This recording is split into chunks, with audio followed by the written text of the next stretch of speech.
It's the Hoffman Show. We're on the Team 980. We're always live as well on the free Odyssey app, and we are streaming live on YouTube at the Team 980. It is 2024 NFL schedule release day, and Anthony, as you played the Make Fun of the Jets Open, did you see that the Jets already apparently have 7 standalone games in 2024, aka Monday, Sunday, Thursday Night Football? That many primetime games? Yeah. So either primetime or maybe they count like the Sunday 425 window is a standalone. But like they're relying on the Jets to be really good and really relevant and really important again. And that lasted 4 snaps last year. Yeah. The NFL literally cannot help themselves. From a giant goober of a man in Aaron Rodgers, who is admittedly a very good quarterback presuming that he's what he was before he got hurt. But he's 40 coming off an Achilles and messing around with running for vice president. The NFL. There's so many stories actually around the media kind of circus of the NFL today. It's almost hard to digest it all. We're going to try over the next couple of hours here, as well as hit on a couple of other stories floating around. And of course, we will also keep you updated on the schedule as it comes out. In fact, we'll get to all the games that have leaked so far coming up at 4:15. So if you've missed leaks on whether it's on social media or on the radio here, we will get you a full update on where we stand for the Commanders coming up at 4:15. But Anthony, I think there are 2 other announcements today that are actually more significant in the bigger picture than any individual game. One we knew was coming. The other we very much did not. I had not heard about this at all. The first one is that Netflix is going to broadcast the NFL games on Christmas. And this has caused people not to lose their minds, but to underscore a real problem that I think is a little bit overblown and a little bit overstated, but certainly is a very real thing. Which is to watch the NFL this season, you will need some form of cable or satellite provider that allows you to get Fox, CBS, NBC as usual. Right now, those technically are all over the air. And yes, you can still get them that way. If you want to go buy an antenna and get CBS, NBC, and Fox, you can watch most of your NFL weekend in your local listings for free. Plus the cost of your television, right? And whatever satellite converter you need to get those free over-the-air channels, as has been available for, at this point, almost a century. But you will also need to watch, I would say a regular amount of NFL action. Amazon Prime, which I don't think that's that big of a deal, in part because most of us have Amazon Prime to get stuff delivered to us by the end of the day. They include the television part of Prime with the rest of Prime. If you have the free 2-day shipping, which often, thankfully for us in DC, because there's a lot of distributors nearby, tends to be like, hey, do you want this by 8 p.m.? Sure, it's 3. How is that possible? I don't know, but some dude's going to get in a van and I'm going to have my toothbrush by 8 o'clock tonight, or whatever it is that you order on Amazon Prime, and certainly by 2 days from now, if not tomorrow. And so you got Prime. But for some people, they don't have that, and it's an extra $6 a month. Netflix, somewhere between $8 and $14 a month, depending on which one you got. Peacock, another, I think it was $4.99 a month. I think that price might have gone up. Now, depending on what cable or internet you have, you might get that included for free, but some people don't. And then, obviously, you've got, what am I missing? You got Peacock. Oh, ESPN Plus, where there's going to be, I think, an exclusive ESPN Plus game, one of the international games this year. So, and not to mention, if you want ESPN, which has Monday Night Football, that is not a free over-the-air channel. That is part of a cable. So you're going to need a YouTube TV, a Fubo, a DirecTV stream, whatever, to be able to watch Monday Night Football. And it's a lot of money for entertainment, which is what we were theoretically trying to avoid doing because this used to be expensive, but at least convenient. All the games used to be on cable. You turn on your cable box. I remember back in the day, like 4 years ago, when we had cable, and Xfinity or Comcast Xfinity are the same ones, but Verizon, Fios, whatever it is, and you just turn on the cable box, and then one of the channels would be where the football is, and you could do that, and you could DVR it if you want to, and then a lot of those services were like, hey, we'll actually include Netflix for free, and it's just going to cost you $180 a month. And people are like, this is crazy. What if I just want ESPN? And ESPN's like, okay, we'll give you just ESPN for $12.99. And people are like, sick, buy cable, cord cutter, pew, pew, gone. And now, predictably, we've gone in a very stupid circle where we're spending almost the same amount of money to be incredibly divided in the distribution of the things that we want to watch. And now people are making the joke that I've been making for 2 years with guests like Richard Deitch coming on the show, being like, when are we going to get to the point where they just bundle it all back together and call it cable? And this is like a real consideration for people in a time where, despite the fact that a lot of economic factors are finally trending the right direction post-pandemic, like inflation is still very high and in very key areas. Groceries, gas, etc. Car payments are still high for a lot of people. Housing is still very expensive. And so, there's large macroeconomic factors. I'm not going to get into a whole economics discussion here. I feel like I know a little bit more than the average person on that because I listen to a lot of nerd podcasts and I'm a gigantic doofus, nerd person, whatever. I try to be smart.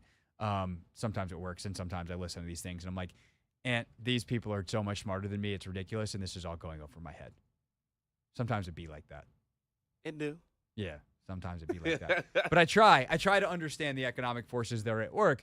And the short version is like the global economy is incredibly multifaceted and complicated, and trying to narrow it down to what policies are working and which ones are affecting and making things worse and which ones are making it better is like a very complicated, convoluted thing. The reality lived every day that's much simpler for everyday people is this stuff's expensive. And paychecks don't feel like they're going as far as they did 4 years ago, 8 years ago, 20 years ago, nevertheless, 30 or 40 years ago, when you can look at some of the very easy to process data and see that a house used to be X percent, or college, the cost of higher education used to be X percent of the median salary in America, the average household income, and now it's way freaking higher. And also depends on where you are in the economy. Like CEO salaries in the top 1% have never been richer and higher, and they've never held more wealth. Like the 3 richest people in America, by the way, one of whom owns Amazon, one of the companies that is streaming these NFL games, hold more wealth. This is a real fact, and I don't know if you knew this. The top 3 richest people in America own more wealth than the entire bottom half. So it feels very silly that all of us are giving Jeff Bezos $6 a month to watch an extra Thursday night football game. But so you've got kind of this now Netflix added to the mix, and it's just another place that NFL fans have to go. And I do wonder if there's a breaking point, but reality is the people pay. People are like, whatever, I guess I got to pay. Or I got to get my buddy's password. Good luck with that with Netflix. They've cracked down on that. And that's the unfortunate, I think, reality of kind of where we are with modern economics is it's supply and demand. And sometimes when you're on the demand side and you have no control over the supply, you get, I don't know whether it's screwed or you're just on the wrong end of capitalism, depending on your perspective. It's about as neutral of a take as I can give you on that, of what's happening in that situation. The other one, though, I think is awesome. The other announcement today that we got in the NFL media universe is, and did you see what HBO is doing with the Giants? Hard Knocks? Oh, Hard Knocks offseason? Yeah. So imagine the access we get during preseason for these teams. Now imagine that for an offseason with the GM and the head coach and the scouts and all of that. That's coming, and it's coming on the New York Giants, and it's coming, I actually don't know when it's going to come out. Do you remember seeing that, Ant? No. I would imagine it's this summer. And if you can find that real quick, by all means, flag me down. But we're going to get a deeper offseason look into the NFL. And I think that's awesome because for as much time as we spend, yes? It premieres July 2nd on HBO Max. Nice. So July is going to be fun, full football content because quarterback is coming back. And there's also, I think, a wide receiver series on Netflix that's coming as well. But like I've mentioned this piece a couple times now. My friend Jordan Rodrigue for The Athletic wrote a piece where she was embedded with the Rams scouting department. And the level of detail that happens in the NFL is in the offseason for the scouting process, for draft prep, for all of these things is nuts. Like we all know they watch a bunch of tape, but like the way they go about processing what they see on tape, doing the financial work and like all the data and background stuff that's going on that goes into building a team is pretty remarkable. And if we get insight into that level of detail, I'm really excited about that. So that's coming this July. I think that's awesome. And I think it all comes from the NFL understanding that they are king. That the NFL is the thing that people, especially in this country, but even now on a larger scale worldwide, can't get enough of.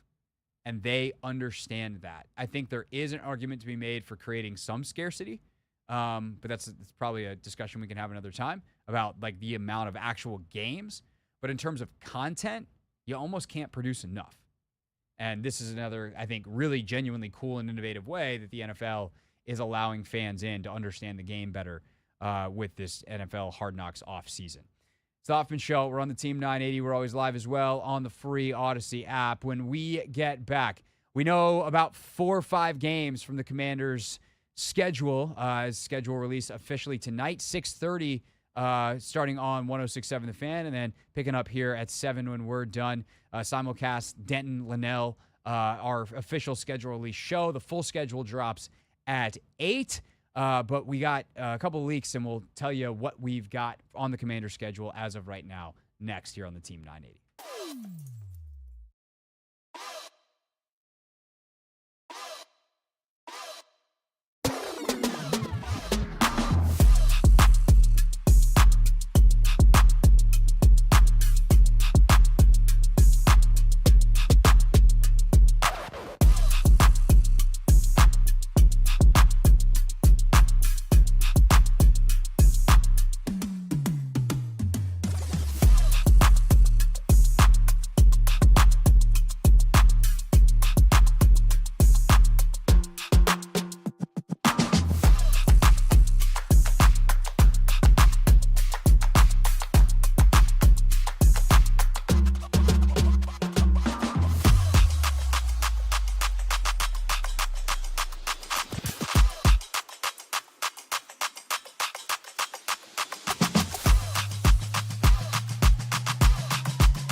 It's the Hoffman Show. We're on the Team 980. We're always live as well on the free Odyssey app. We are streaming live on YouTube at the Team 980, where, and I am about to flash for the people on the screen a graphic that has the Commanders' late games so far.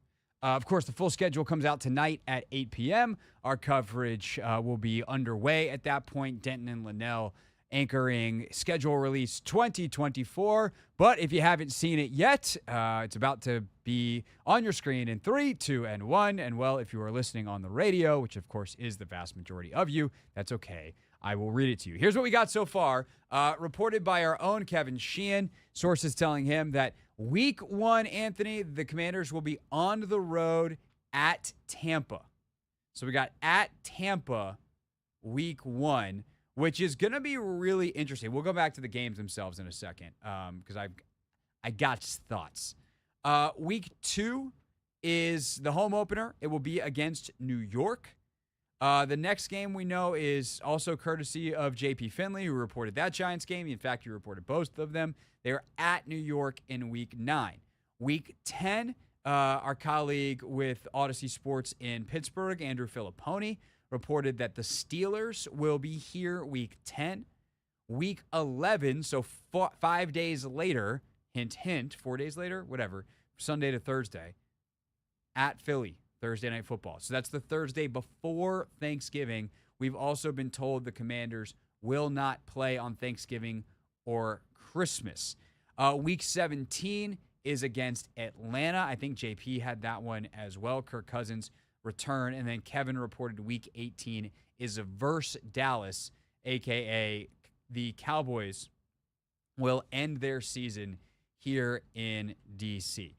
So that's the schedule, and what sticks out to you, first impressions of what we got here? First of all, I didn't like how you phrase the last game. Dallas will end the Commanders' season Week 18. I hope it doesn't end up like that. Well, I mean, yes, the regular season will end. That's a fair point, Anthony. All right. Hopefully the season will not end. The regular season will end with Cowboys-Commanders at Commanders Field. Yes. Which is something that I'm still going to have to get used to saying. It's not FedEx, it's Commanders Field. Commanders Field. Yes. I would say my favorite game. Oh, I know which one you didn't have on there. What's that? The Cardinals. Nikki Javala. Oh, did Nikki just break that? When is that? That's Week 4. Week 4 here or there? At Arizona. At Arizona. Okay, I missed that. I'm trying to get the doc pulled up. I thought I put it on the doc. Maybe that's all right. I'm editing the graphic as we speak here, so we're just gonna make it happen, and we'll make it pop up back on the screen. And I'm also using the graphic as my own personal guide to make sure that I have everything covered. Okay, but is there, outside of the way I phrased Week 18, is there a particular game that stands out to you as interesting here? I think I'm most interested in the game against the Cardinals, to be honest. Again, I don't really think Jane Daniels is going to start the season. I think they're going to ease him along. And I think, give or take 2-3 weeks, I think that's when he'll possibly, get moved into the line. Maybe on the road could be a little weird, but I don't know, giving him a divisional game Week 2, I think that would be a little tough for the guy. But yeah, I would say the game against the Cardinals, I think Week 11. At Philly? Yes, at Philly. I think that one stands out. Primetime action. We don't have a lot of those games, I'm assuming. So yeah, those are the games I would say stick out so far. So for me, I actually am thrilled to see them open with Tampa because I think that's a pretty fascinating matchup that's going to test Washington in some ways that are pretty significant. Like, you got Godwin, Evans, and, the Baker Mayfield we saw last year against a secondary that we have major, major questions about. Like, who's checking Mike Evans week 1? That's a great question. Yeah.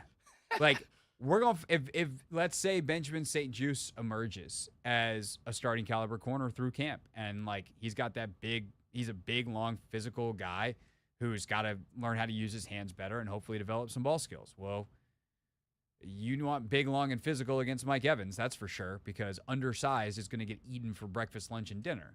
Obviously, Chris Godwin's also amazing. And Baker was fantastic last year. Like, what's his pass rush look like? Can you bother him? And who is guarding those two studs on the outside? What can this defense do?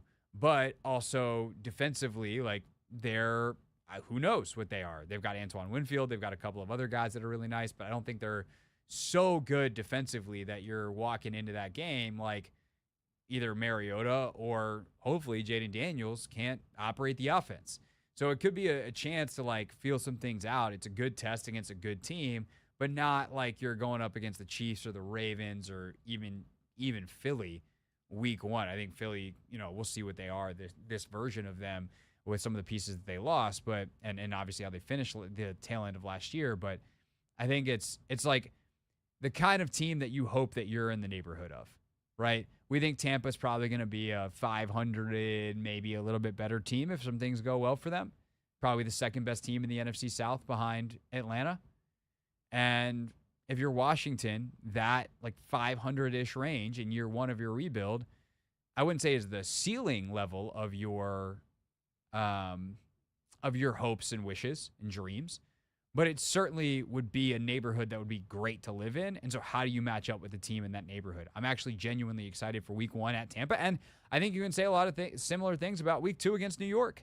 Like, New York is hoping to be that. Last year, they were way worse. What are you compared to New York, the other team that's seen as at the bottom of the NFC East?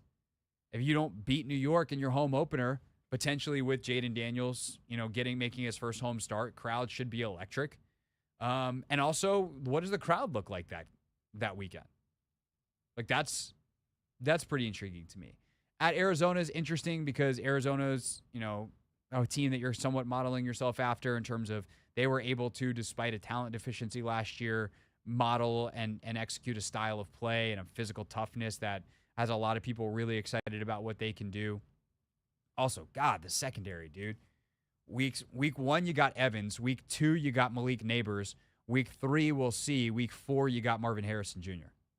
Whew. I know 2 of those 3 guys are rookies, but you expect them to not be good as rooks?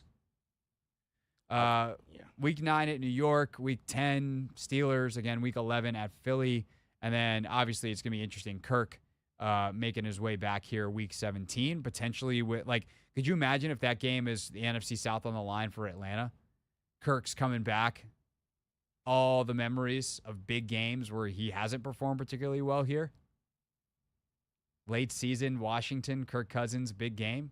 And that's a physical team too, though. That's a game that could be flexed, depending on what's on the line for Atlanta. Oh yeah, because feels like it could be a Saturday game. Yep, prime time, baby. And then week 18, obviously, unless one Dallas or Commanders have something to play for, but that's always a potential flex when you're playing Dallas. Could be in that 425 window. So yeah, that's what we know so far. Week 1 at Tampa, week 4 at Arizona, week 9, 10, and 11 at Giants, home Pittsburgh, at Philly. That's a Thursday nighter, and then week 17 and 18 Atlanta and Dallas. We'll keep you updated on what else we learn as we go, but we'll take your calls. What's your reaction to the schedule next? 301-230-0980, 301-230-0980. Your reaction to what we've learned so far, 301-230-0980 here on the Team 980 and always live on the free Odyssey app.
Omaha. That's my audible sound, Anthony. Nobody called, so we're not going to take calls because that would be weird. Just like, hey, you're on the Hoffman show. Come on, do the thing. Yep, there we go. So we're not going to take calls because nobody called. If you wanted to hear calls on the schedule, you should have called. Sometimes you need to be the change you want to see in the world, Anthony. I know what you tell you. I hear you now. You hear me now? Yes, sir. We just turned into that old Verizon commercial. Can you hear me now? Good. Remember that guy got super rich from Verizon, and then he turned up doing the same ad basically for like same thing, but changed his shirt to yellow and made a bunch of money off of Sprint? Yeah, pretty much. What a job that guy did. Has he done anything else? Probably not. Why? Because he's probably made $5-6 million being a. Can you hear me now? And What a invested life. it well. What was his name? I don't know. Stan? I don't know. I know Lily's from AT&T. And Flo is with Progressive. Yeah. Yo, And Flo. Jake from State Farm. I read an article about Jake from State Farm that he actually hadn't made that much money. Really? Like he's rich. Like, don't get it twisted. Like, that dude's made a lot of money. But like Jake compared to Flo, dog. Flo's been doing it for a long time. Oh my God, she's made a lot of money. Look, now I want to look this up. We're going to talk about the RFK situation in just a moment. But Flo from Progressive net worth. How much do we think? Net worth total, probably like $4 million. It says $6 million, but it also says she makes an annual salary of $2 million, and that's $1 million per year from her work with Progressive. This isn't.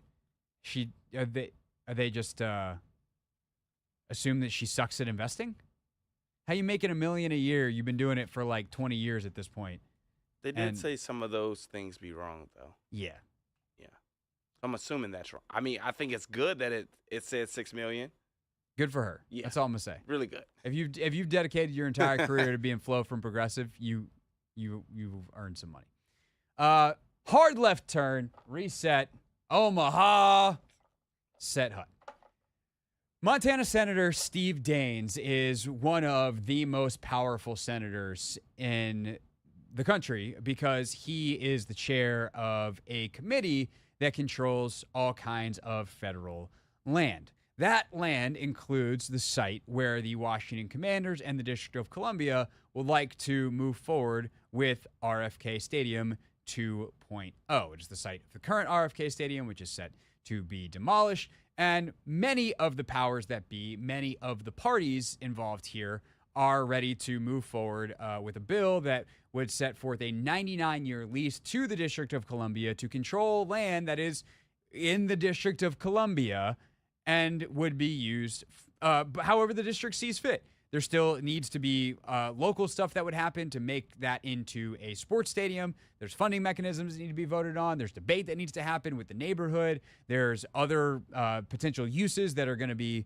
thrown in the mix. But ultimately, it would be on the district to decide what it wants to do with the land. And the senator, a Republican from Montana named Steve Daines, is currently threatening to block said legislation. In his own words from the committee the other day, here is why he says he can't support the current legislation. And actually, first, what he's demanding so that he can. What I'm demanding here is very straightforward, that the new team leadership and the NFL sit down with the Wetzel family, sit down with the Blackfeet, sit down with tribal leaders, and find a way to properly honor the history of the logo and the heritage of our tribal nations, and to rededicate the organization as an advocate for Indian country. First of all, if you're going to advocate for Native Americans, I'd avoid using the word Indian, not because it's not politically correct or anything, just because it's incredibly stupid. The reason that Native Americans are sometimes called Indians is because I think it was Columbus, but one of the early discoverers in mega quotation marks of America thought that he had sailed to India. So, like, that's it's probably undercutting your credibility just a little bit if you're going to talk about honoring the history here, unless you want to include the stupidity of the people that sailed here and how lucky they got as something worth honoring. Anyway, not to be too sidetracked by that very silly anecdote that some of you may have just learned for the first time. This might surprise some folks, but I actually have some amount of respect for Steve Daines for doing this. Steve Daines is ultimately doing his job. Daines is using the political power that he has acquired by being a longtime senator and ascending to the top of this committee to fight for people that he represents. The Wetzel family, which goes back to the original designer of the original team logo, or the one that was used for 60, 70 years, he wants the family would like some kind of compensation or recognition or whatever for the design of said logo, and Daines is their senator. And so he is using the power that he has to represent one of his constituents or a group of his constituents. Group either as the family here, or if you want to look at the entirety of the tribe that he is referencing, the Blackfeet tribe. The problem isn't necessarily with Steve Daines, although I find what he's doing incredibly annoying. The problem is with the way the system is set up. And for as much as sports talk about politics, and sometimes we have no choice but to dip into politics, there's one political issue that I have no problem unabashedly talking about politics with on this show. And because I know that despite politics are a third rail often, 99% of you listening right now in your car radios across the DMV, many of whom either currently or are formerly District of Columbia citizens, are 100% in on DC statehood. Because it's frankly ridiculous that we don't have it. There are nearly 800,000 people in the District of Columbia. That is more than 2 U.S. states. If you want to look at people who actually vote, more people voted in the last presidential election in 2020 in the District of Columbia than a number of U.S. states, including Steve Daines' home state of Montana. So when we talk about representation or taxation without representation, or just flat out not having representation, the fact is Steve Daines gets to represent the Wetzel family and the Blackfeet tribe here, while we don't have anybody stepping up for us. So this is not necessarily a Steve Daines problem. This is a DC should have statehood, DC should have representatives, and I would say even more importantly, Steve Daines shouldn't be able to do this. If the Commanders want to get land in Virginia or Maryland, I'm not even going to talk about it, the Niners negotiating with California, or pick any team that has negotiated a stadium in the last 10 years. The Bills in New York, et cetera, et cetera. If the same team with the same name and the same former name and the same exact everything wants to negotiate with Maryland or Virginia, Steve Daines can't do squad douche. Not a damn thing he can do. So why does he get to do it inside the district? That is, above all else, the problem here. We don't have self-determination, and that's bleeped up. And because the people that would give us said self-determination are the people who get to do this kind of stuff, and we don't have any representation to fight for us beyond Eleanor Holmes Norton, the non-voting member that we send to Congress, who we have on the House side, and we don't have anybody in the Senate. We don't have anybody to advocate for us outside of people who maybe have other things, because obviously, look, we can be adults about this. If DC had 2 senators, they would be Democrats. So there are certainly some Democrats that either for political or they actually think it is like partisan political, or they actually do think it's the right thing, do advocate for DC statehood. But it's nobody's top issue. At times it gets brought up and it's like, oh, it's going to be included. Oh, DC statehood cut out of that bill. We don't have the ability to have people fight. Because at the end of the day, the fact that Steve Daines can do this is the problem, not that Steve Daines is doing it. because ultimately he is using his political power to fight for his constituents. And now, is there a separate discussion on the actual matter at hand? Sure. And Steve Daines said why he can't support the legislation currently. The team can be a beacon of light for these communities, but until I see meaningful actions that satisfy the Wetzel family and other tribal stakeholders, I cannot support this legislation.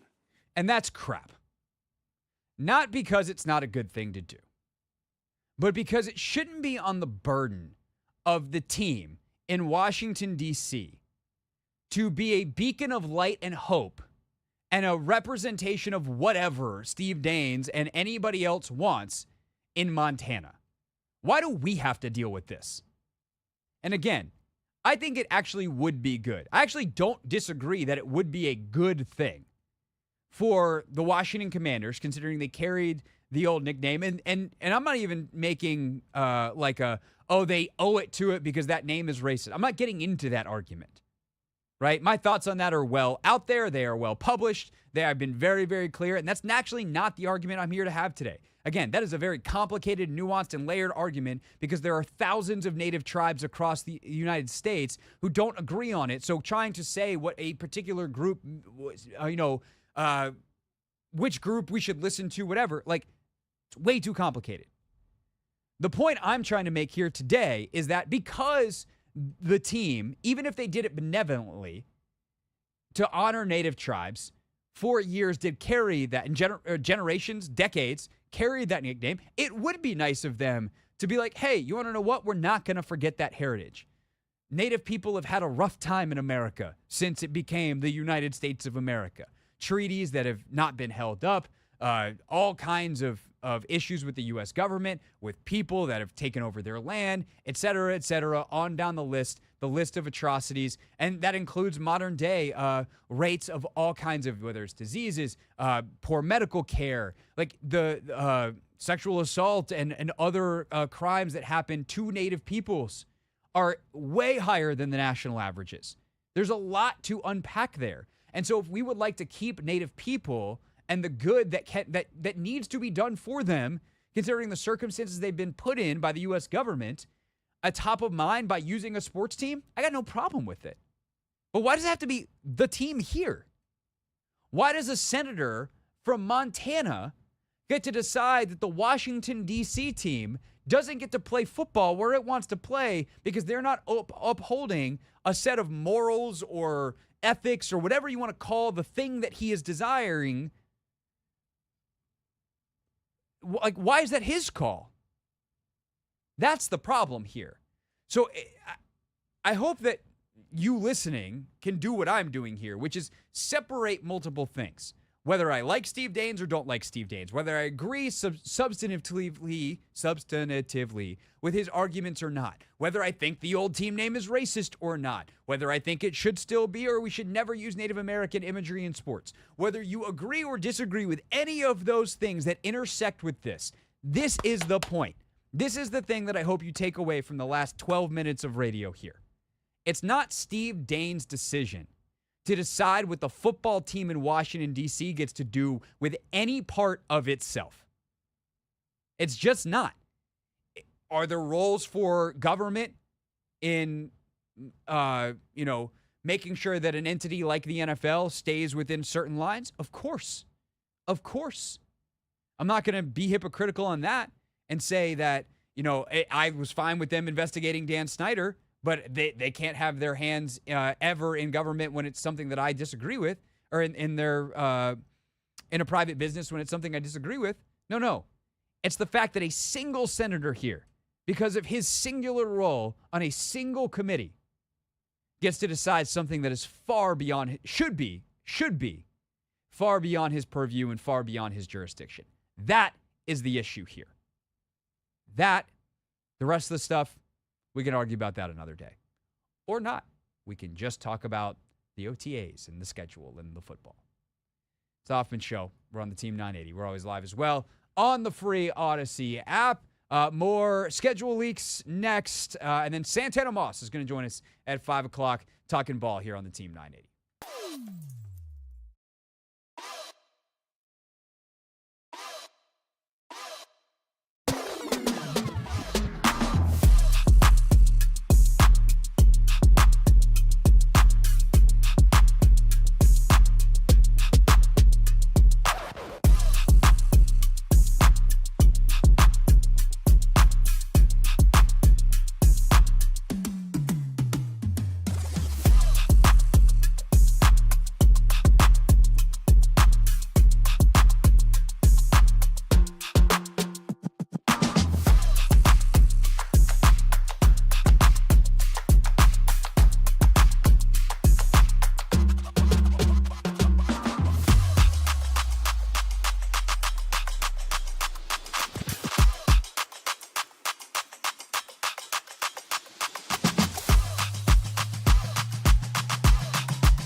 People are funny, Anthony. People are really funny.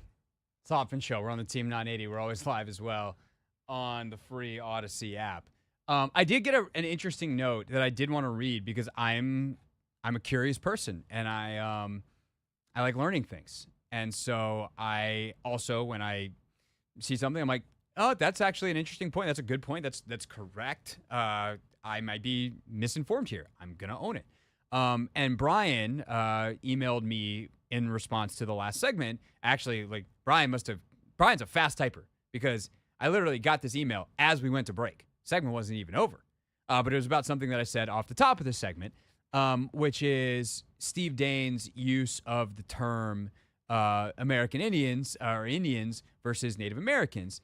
And I'm just going to read Brian's email because I think it's interesting. And I don't know, Brian hasn't emailed me back my response to him, so I will also kind of give people my thoughts. But he goes, I enjoy your show, but he said you blew it just now when discussing terminology on this issue. Obviously, there is some diversity, but many tribal groups prefer to be called American Indians, which is why the museum down on the mall is the Museum of the American Indian, not the Museum of the Native American. From one white dude to another, Native American is largely a term pushed by non-tribal people in an attempt to be politically correct. It's not based on what most tribal groups prefer to be called. I talked about how the term, as far as I know, started basically because the people who the Europeans that sailed here that quote-unquote discovered America thought they had actually sailed to India, as in the place halfway around the world, because they thought the earth was flat, or that it was a globe, and they didn't realize that the other they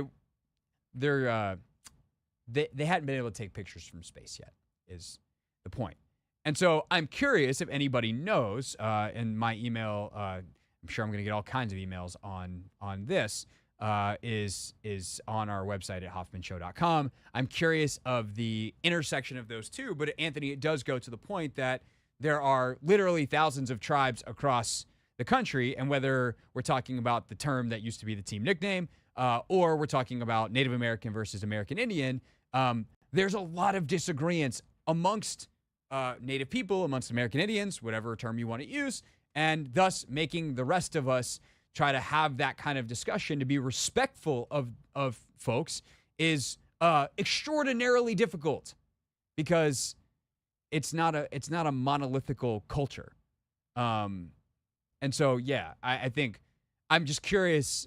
So my curiosity is like where the term Indian then came from, that some American Indian tribes, or maybe even many, or maybe even a majority of American Indian tribes actually prefer it, because there's no doubt that like the folks at the Smithsonian are pretty freaking smart.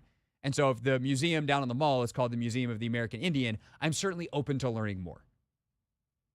And you said this guy emailed you? Yeah, he did. Wow. Yeah.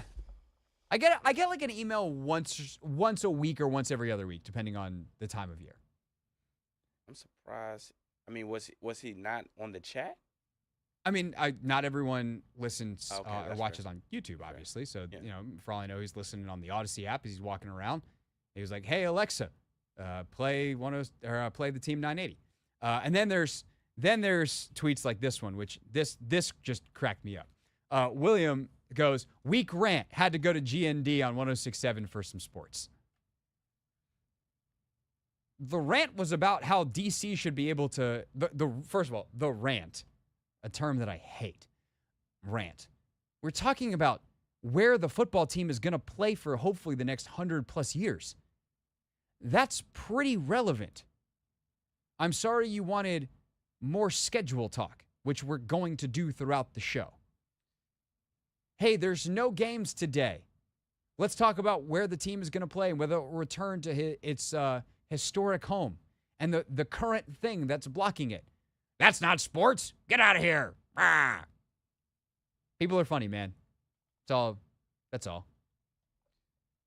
I hope William tweets us again. You want to know why, Ant? Why? Because that means that he was lying and he's still listening. Santana Moss is going to join us next. We're talking sports. We're talking off-season workouts. What did he make? Santana was around a lot of coaches, played for the Jets, played here. Santana has seen a lot of different football practices over the years. Obviously, going back to days at University of Miami, he's seen good, he's seen bad, he's seen it all. What does he make of a Dan Quinn practice? And, of course, what did he see from Jaden Daniels. We'll talk about it with Tana Man next on the Hoffman Show on the Team 980 and always live on the free Odyssey app.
It's Hoffman Show. We're on the Team 980. We're always live as well on the free Odyssey app. We are streaming live on YouTube as well at the Team 980. Right now, just after 5 o'clock, it is time for Not My Beat.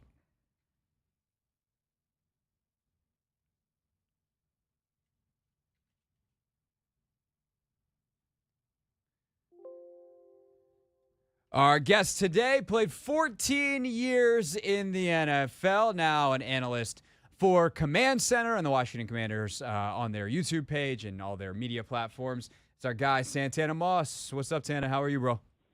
Craig, what's good, buddy? I'm just happy to be dry today after yesterday, bro. That was not a very fun practice for those of us that had to stand on the sideline. I imagine when you were playing though, like that's fun weather to go out and goof around in the spring too. Hell no, I dreaded those days. And I'm a receiver, bro. All I have is my hands with me and my feet, so I have to have good, a nice dry ground, and I want a dry football as well to catch. So I would have hated to be out there for my first day of OTAs in that nasty weather. But hey, we got to do what we got to do. Fair enough. The linemen are out there having a great time. They're just out there slopping around. That makes sense, especially for a guy who's has such quick feet, or as quick feet as you did, slowing you down. Not very fun. But speaking of fun, the way they start the practice with the pad drill and the energy and everything, like does that remind you of anything that you'd seen during your playing days? And like how significant is the energy that's brought to practice every day by Dan Quinn and this new coaching staff? I mean, it didn't remind me of nothing that I went through. I do remember when I first got here in '05, the way Greg Williams used to have our defense meet on the field before the first whistle blew for us to stretch. And it was alarming to me that like he had like a little drill that he had, a ball reacting drill, where he threw the ball in a different area of the field, and they all had to be there, at one time, on one accord, one beat. And that was alarming to me, just of how he was starting those guys and getting them ready before practice even started. And if you can look at that season, that defense flew around. And I think for the most part, the whole time he was there.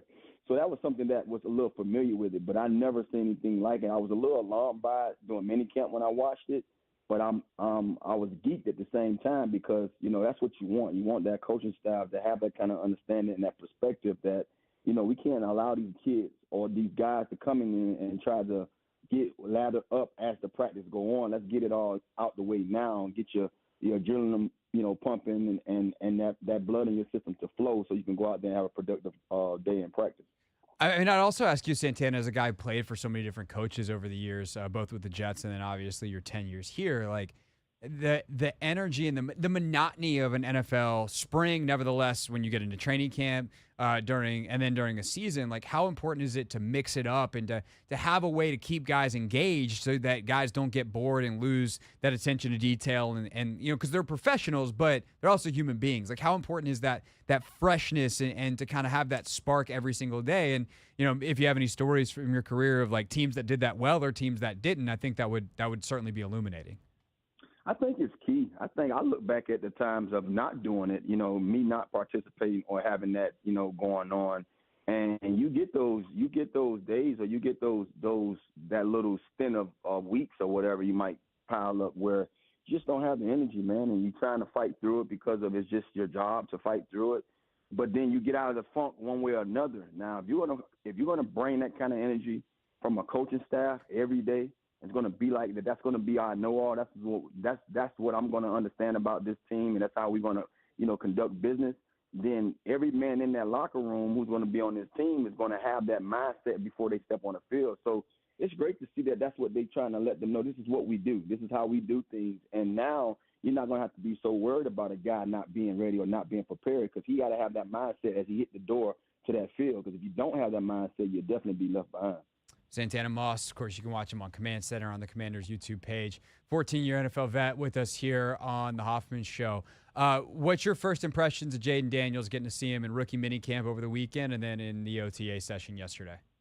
I was, first thing, look well. I mean, I don't like to get too high on a kid. I don't like to put too much pressure on anybody. It don't matter who you are. I think look like a quarterback, look like a second overall pick quarterback. You know what I mean? Like I say, some of the things that was glaring was his footwork, just how that ball jumped out of his arm, those things like that, you can't really, you either got it or you don't. And, when you look at a kid that they talk so much about, the dynamic of him was because of how well he ran with the football. They never try to highlight how well he threw the football. You know what I'm saying? Like this guy did both of those things well. And now you get a guy here and there say something about it, but that's not just what he does. He's the guy that, when in danger, he can use his legs. So, in this league, the way the defensive guys are getting each and every year, getting bigger, faster, stronger, we're going to need that mobility back there in that pocket. So I'm thankful that we have a guy like him, and I'm just now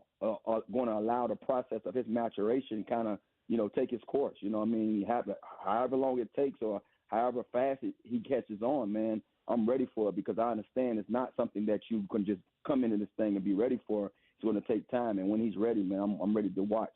Yeah, no doubt. I think one thing that stuck out to me, Tana, kind of on those lines yesterday was watching this staff coach. I really just like the way they taught from everything that I could see. We're watching from the sidelines. There's only so much we can hear, but just like it made sense to me the way they were doing it and some of the cool things they did from, all the quarterbacks throwing at once in the drills to try to maximize those reps to kind of how they stacked the technique to like introduce one part, then introduce the next part, and let guys really practice it in a way that is a good teaching method. What stood out to you from watching Cliff and his offensive staff especially work with their guys yesterday? Yeah, I think what stood out to me is just some of the things that I saw with some of the younger players. I saw McCaffrey kind of talking to, Terry at one point, and I saw, different things like that stood out. I saw, one of the coaches, I'm not sure, was it, I can't even think of the name or even the player, but someone did something wrong, and I saw how that coach threw into him and told him, nah, let's come back and let's do it right.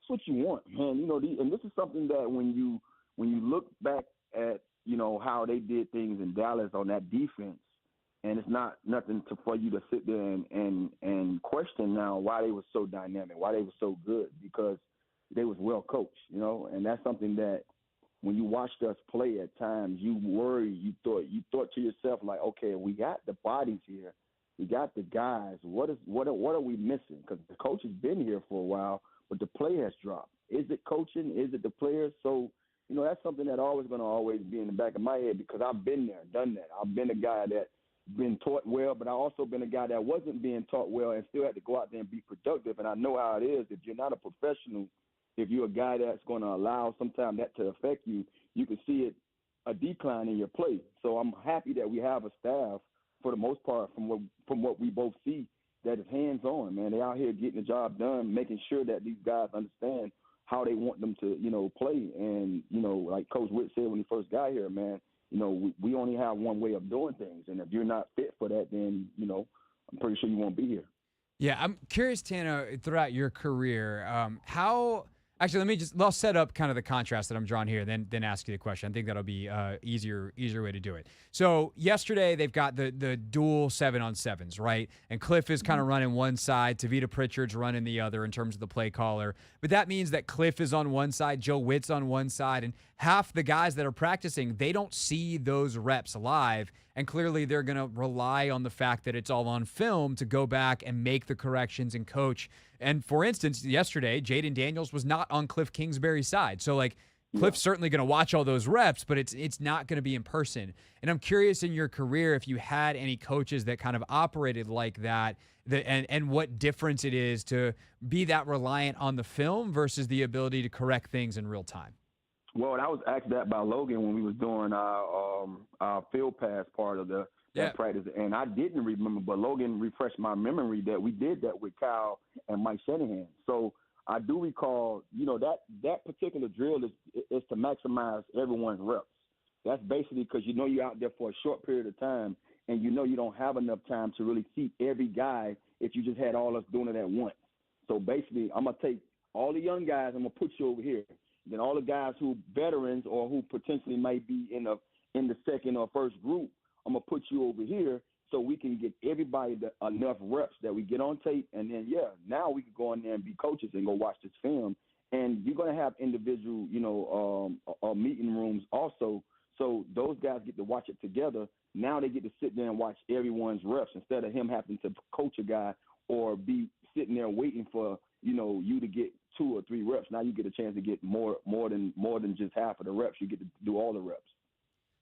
Speaking of Logan, did he ask you the other day / bring up a story that came up on our podcast about the time that you had to correct him in a game because he didn't line up correctly? He didn't ask me recent about it, but we talked about this like a year ago, and I remembered when he brought it up because I do remember I'm one of those guys, man. Like I very seldom say anything to anybody. You know what I mean? Because I'm gonna be sharp, and as long as you handle your business, we going to be good.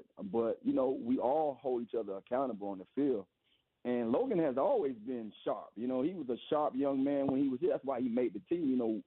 I give Logan a lot of praise because I understand what he doesn't have in his tool belt, or what they consider he didn't have at that position. But he was a damn good blocker, and he's a beast of a young man, when you look at him, just his stature alone. So he fitted well in the packages that we used him in. And so when it came to lining up, alignment and assignment is like number one for me. When I'm teaching football or teaching wide receivers, I say the first thing I need you to know is know what you're doing and know how to line up. We never had that problem. So when it happened, it was just in the heat of the moment. I kind of screamed at him a little bit, yelled at him a little bit, and I think it caught him off guard. But it was just one of those things, now he knew that, Tanner about his business, and we got to be on point. You know what I'm saying? Oh, for sure. It was so. I'll try to quickly for the audience retell the story, but if you want the full story, go to Take Command, the pod, of course, that I think most people listening know that I do with Logan. But basically, we were talking about like language and verbiage, and we were curious what Cliff's going to do with Jaden, and we were talking about how the offense that you guys had under Kyle was incredibly wordy, and there's just these long, almost like run-on type of sentences where you call 2-3 plays, and there was one formation where Kyle basically trusted Logan to remember that he was supposed to line up in a 3-point stance instead of a 2-point stance, but there wasn't an actual word for it. They were just reliant on Logan to remember. And if he was in a 2-point stance, he wasn't going to be able to get out of it fast enough to do what he needed to do so that you could have your choice route be clean. Yeah. And sure enough, he lines up out there and forgets, and it's in a 2-point stance. And you're like, dude, you got to get up. And Logan was like, well, if I stand up now, they're going to call me for a penalty. And so they called timeout. I think I actually did a decent job of retelling that, Tana. But anything you want to add, by all means, go ahead. No, it wasn't. Honestly, man, he had to refresh my memory when he did it. But it was crazy. It was as soon as he said something about it, I recalled the whole situation. Yeah. I was like, and I can't remember what tone I used or what word I used because I know my vocabulary is short. But I know it was somewhere around the lines of, what the hell are you doing, Logan? Like, you know what I mean? So, and he looked at me and he's like, oh, man, my bad. But, yeah, we caught it just in the nick of time. But you have to understand, too, where I'm coming from with that. At that point in time in my career, I'm only coming in on third down. I'm coming in, very seldomly. So when I'm getting opportunities to get the ball and get, and have my play called, everybody got to do their job. That's how critical this game is, especially as a receiver. I tell folks time and time again, like, you sit there and look at these guys' numbers now because they're getting a hell of a lot of attempts. When I was playing this league, man, we was a run-oriented team for every team I played for. And so when you get your opportunity, you get your opportunity. Everybody has to handle their job. So that's one part of someone not handling his job at the point or at the time, but we caught it quick enough where we didn't miss that play. We ended up getting the timeout and then gotten a chance to do it again. Yeah, Santana Moss with us. An unplanned story time with Santana, throwback, if you know, with us here on the Hoffman Show. So with that, Tana, and kind of looking at this team starting to learn this offense, I thought it was notable that there didn't seem to be a lot of mental mistakes. Like there wasn't a lot of guys lining up in the wrong place, or there was one moment where I think it was Diami and B-Rob like smashed into each other on the first route, I think, of 7-on-7s, or actually I think at that point it was even an offense on air. They ran into each other, B-Rob smashing into Diami on a wheel route. But outside of that, it's a pretty clean day of practice. What do you make of kind of how Cliff and the offensive staff is dosing this so that they can have these clean practices? And what's it like to kind of go through that experience as a player of learning a new offense? It's no other way to get out there and get some good work in without, having confusion and all these guys lining up wrong. So you don't you give them a spoonful, you know what I mean? You give them enough where they can basically sit back and say, okay, these are the things we putting in today. So that's one of the things I loved about, and I was in many different offenses, and the one that I recall the most, I guess you can say the Kyle Shanahan offense, is because I played a lot more in that offense, even though Jay Gruden was my last year here. But I remember, and a lot of that stuff kind of ran together because, Sean McVay was our offensive coordinator, so it was still familiar stuff that we ran similar. But when they package came into 2010, you got to think, I was going into almost my 9th and 10th year of my career. So when you get a new offense, then you're saying to yourself, like, well, damn, how long is it going to take me? And one of the things that great OCs and great coaching staff does is, they give you the playbook, but every day they give you a little package of what we're doing today. So it might be 20-something plays, and in every individual meeting room, that individual coach is going over, hey, this is what we're running. This is what the Z, running. This is what the X running. This is what the Y running. This is what the G running. So you get a chance to really pencil in, what you're doing, individually. So if you don't know your job, then you just one of those, airheads that need to, find a new way how to be coached or how to learn. But when you have a coaching staff that's hands-on the way Cowdom did things and allowed us to say, okay, this is the playbook. So what you do with this on your own time is what you do. But for today, this is what we're running. You can't ask for no better. No better way. And I think that's what you're probably seeing out there with these guys. These coaches giving them the playbook, but at the same time, we're only going to work on what we went over today on the field today. We're not going to worry about all the other stuff until we complete this and make sure that we all on point with this group of plays. Last two things for Santana Moss here on the Hoffman Show. I'm sure you heard, Tana, the story that Sam Cosmi told after practice yesterday about how Bobby Wagner was like, watch out for the guard pulling. And Sam's like, I'm trying to hide it. How did he know? And they were able to have a conversation after. Did you have anything like that during your career? And how is that relationship between offensive and defensive players? How helpful can that be for a team when they're not siloed like they are on so many NFL teams where those two sides of the ball don't really talk to each other that much? Well, I don't recall someone ever finding out what I was going to do because, one of the things about receivers, we use splits. And I think the one thing that's given to us is how you come out the huddle. And, like, if you come out the huddle running to your spot, you could kind of give it away that you're might be in this progression of the ball coming your way. But that's one of the reasons why our staff or our receiver coach always tell you, I need you sprinting out the huddle every time. But I remember one time in practice, me and Carlos Rogers was going, and he's a young pup, and I kind of knew I could probably, play with his eyes. And I lined up tight, and I started looking wide at, where I wanted him to kind of believe where I was coming outside of him, stretching the field and getting back to the sideline. And he bit it, and he said, hey, he's going outside. And I remember the hike of the ball, I took that outside stem to get him to open up, and I went right back up the seam and broke it off and ran like an in route. And he never saw it run that way from that tight of a split. And it was great because Carlos Rogers was a great reader. He's a great, cover guy for us. But he told me, he said, man, Tanner, what you did with your eyes and the split kind of had him in no man's land. So I think, as a young guy, you have to try to get all those tricks and trades from veterans like, Bobby Yellowjacket, as Fred Smoot would call him. But I'm glad, he was able to tell Cosby that because if he sees it, there's no telling what the other teams and guys who play in his position sees, as little clues or nuggets that can, probably work in their favor. No doubt. And last but not least, I got to ask, what'd you see from the receivers and specifically, you already talked about him a little bit. What'd you see from Luke McCaffrey this weekend in rookie camp and then yesterday in OTAs? I can say one thing about Luke McCaffrey, man. It's in him. He's his daddy's son. We talk about Ed McCaffrey and how hard he ran the ball and how every time he ran, I made a cut, it was violent. That's what I see in Luke McCaffrey. Every cut, every plant is very violent. And then, he got a ball thrown to him in the back of the end zone during that 7-on-7 period, and he located and ran it down. Great. It was a great location of the ball. Like, he peeked at it a little bit, and then he just went and got it. So some of those things stands out, man, especially from a young guy, man. It don't seem like this stuff when it comes to how he was brought up in this game, like some of the stories I heard from his brother talking about how his dad treated their everyday, life when it came to football and recovery and all that stuff. I'm not surprised. I thought he should come in here and have that kind of motor and have that kind of discipline about this game. But when you actually watch it and knowing he's a rookie, he doesn't look like a rookie right now. And like I said before, it's early, so I'm not trying to get too far ahead of myself, but I like what I see. Yeah, we can only judge on what we see so far, and what we've seen is pretty good. Santana Moss with us here on the Hoffman Show. Tana, always appreciate it, bro, and I'll see you back out there in Ashburn soon. Anytime, brother. That's Santana Moss with us here on the Hoffman Show. 14 years, of course, in the NFL, and you can watch him now with Logan, with Smoot, with everybody over there in Ashburn on Command Center on their YouTube page. They do live practice coverage and, of course, reaction. They have a couple of podcasts that they do as well, so you can check out Tana on all of the Commanders' social and media platforms. When we get back here on the Hoffman Show, Anthony, what do we want to do? We have a plethora of options of things. Have there been any more games that have been announced on the schedule? Yes. One is week 8.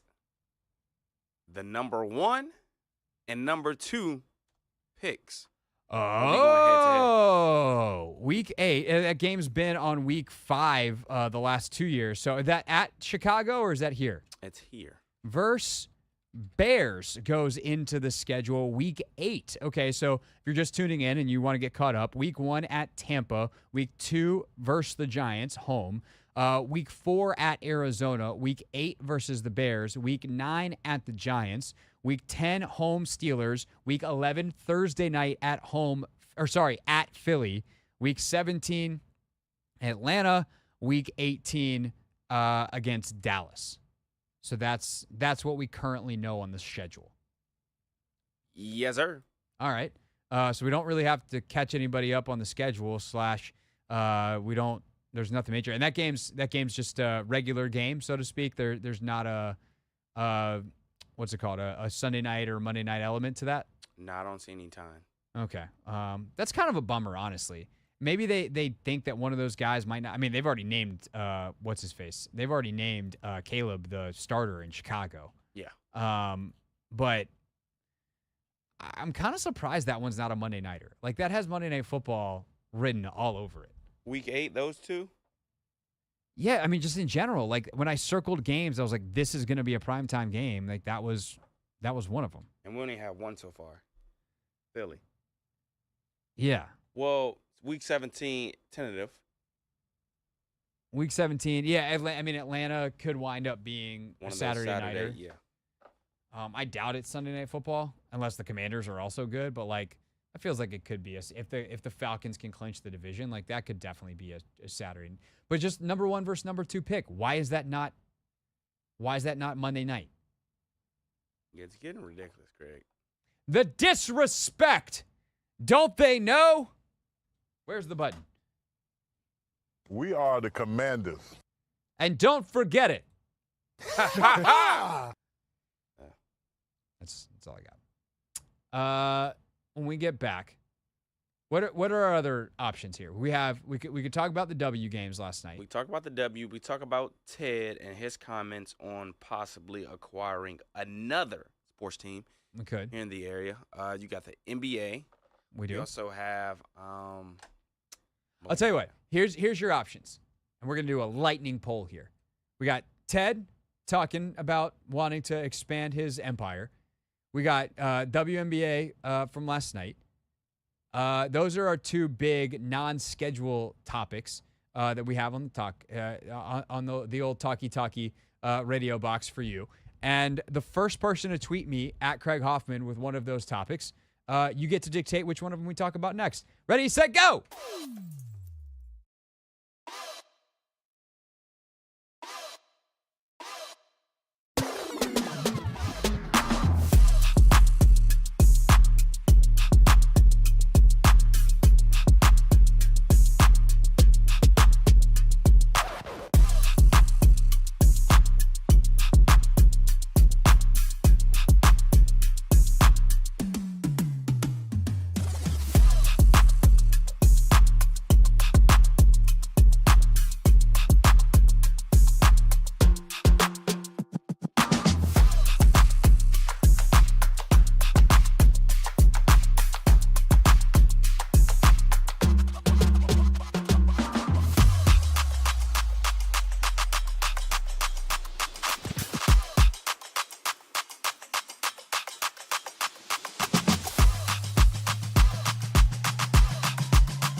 It's the Hoffman Show.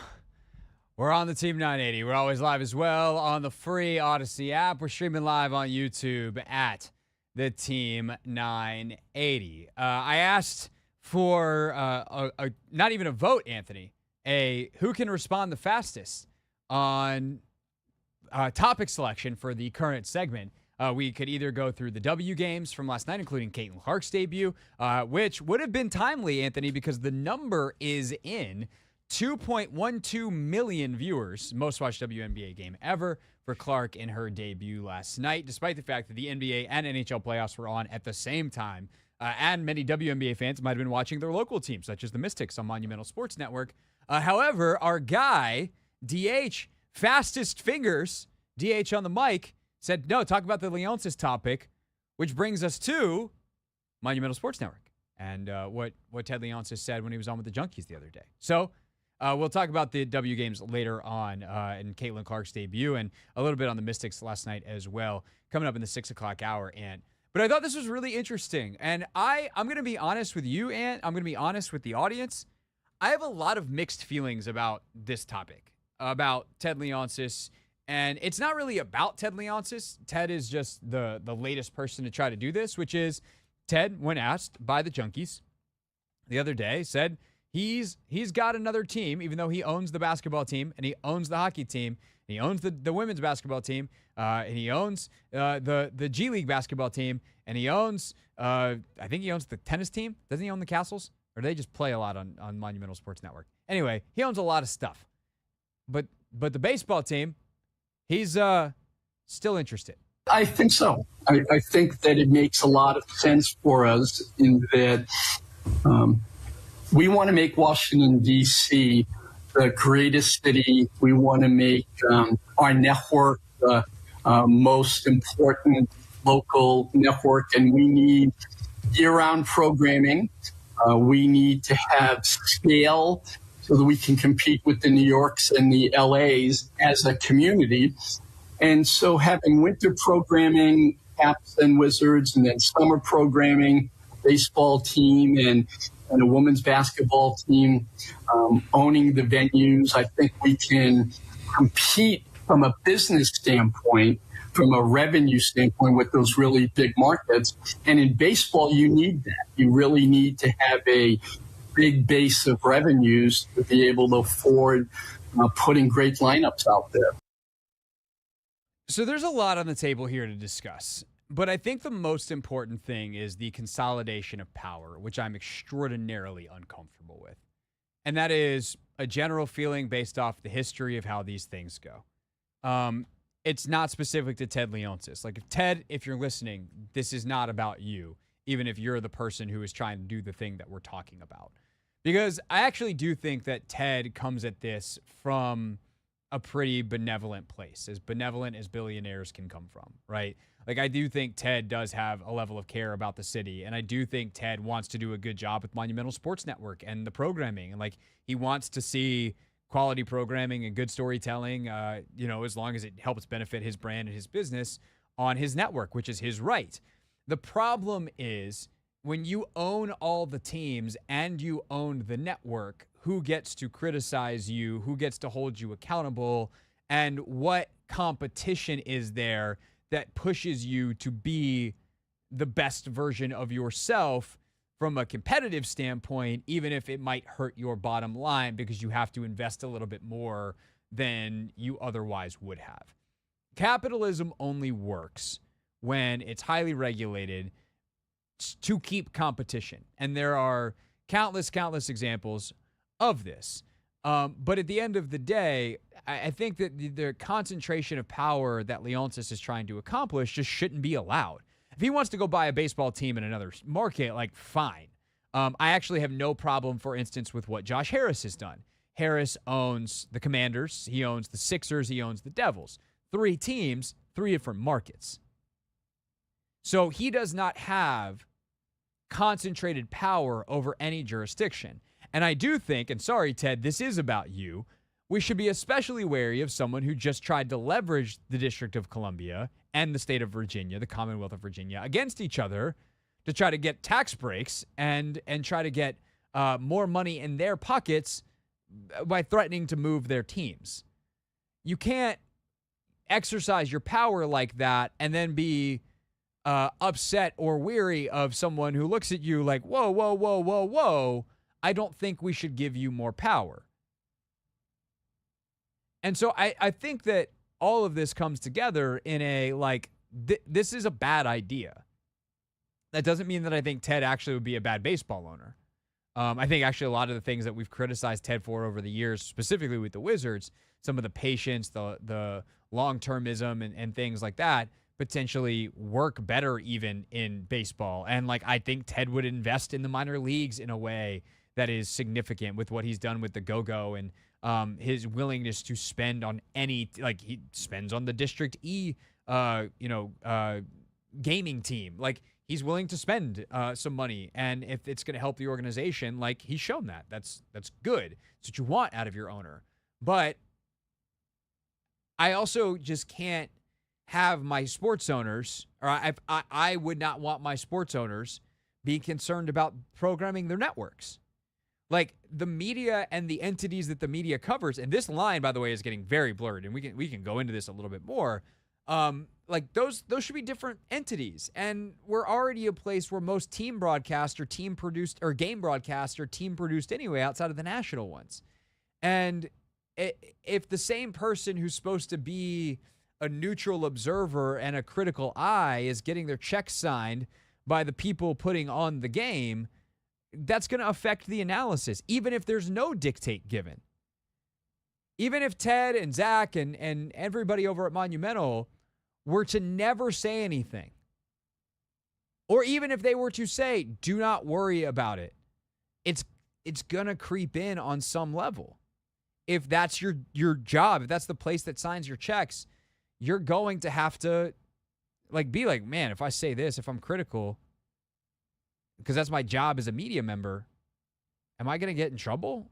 Because my boss, or really my boss's boss's boss, is the same guy that is their boss's boss. And, Kyle Kuzma is more valuable than me if I'm breaking down Wizards basketball. I think it's a real thing. It's human nature.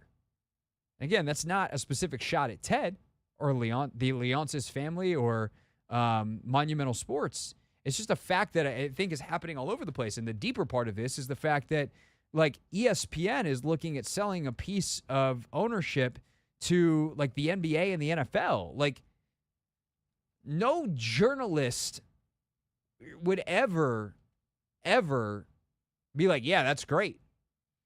The closest we have to that in kind of the hard news world is like an NPR or a PBS.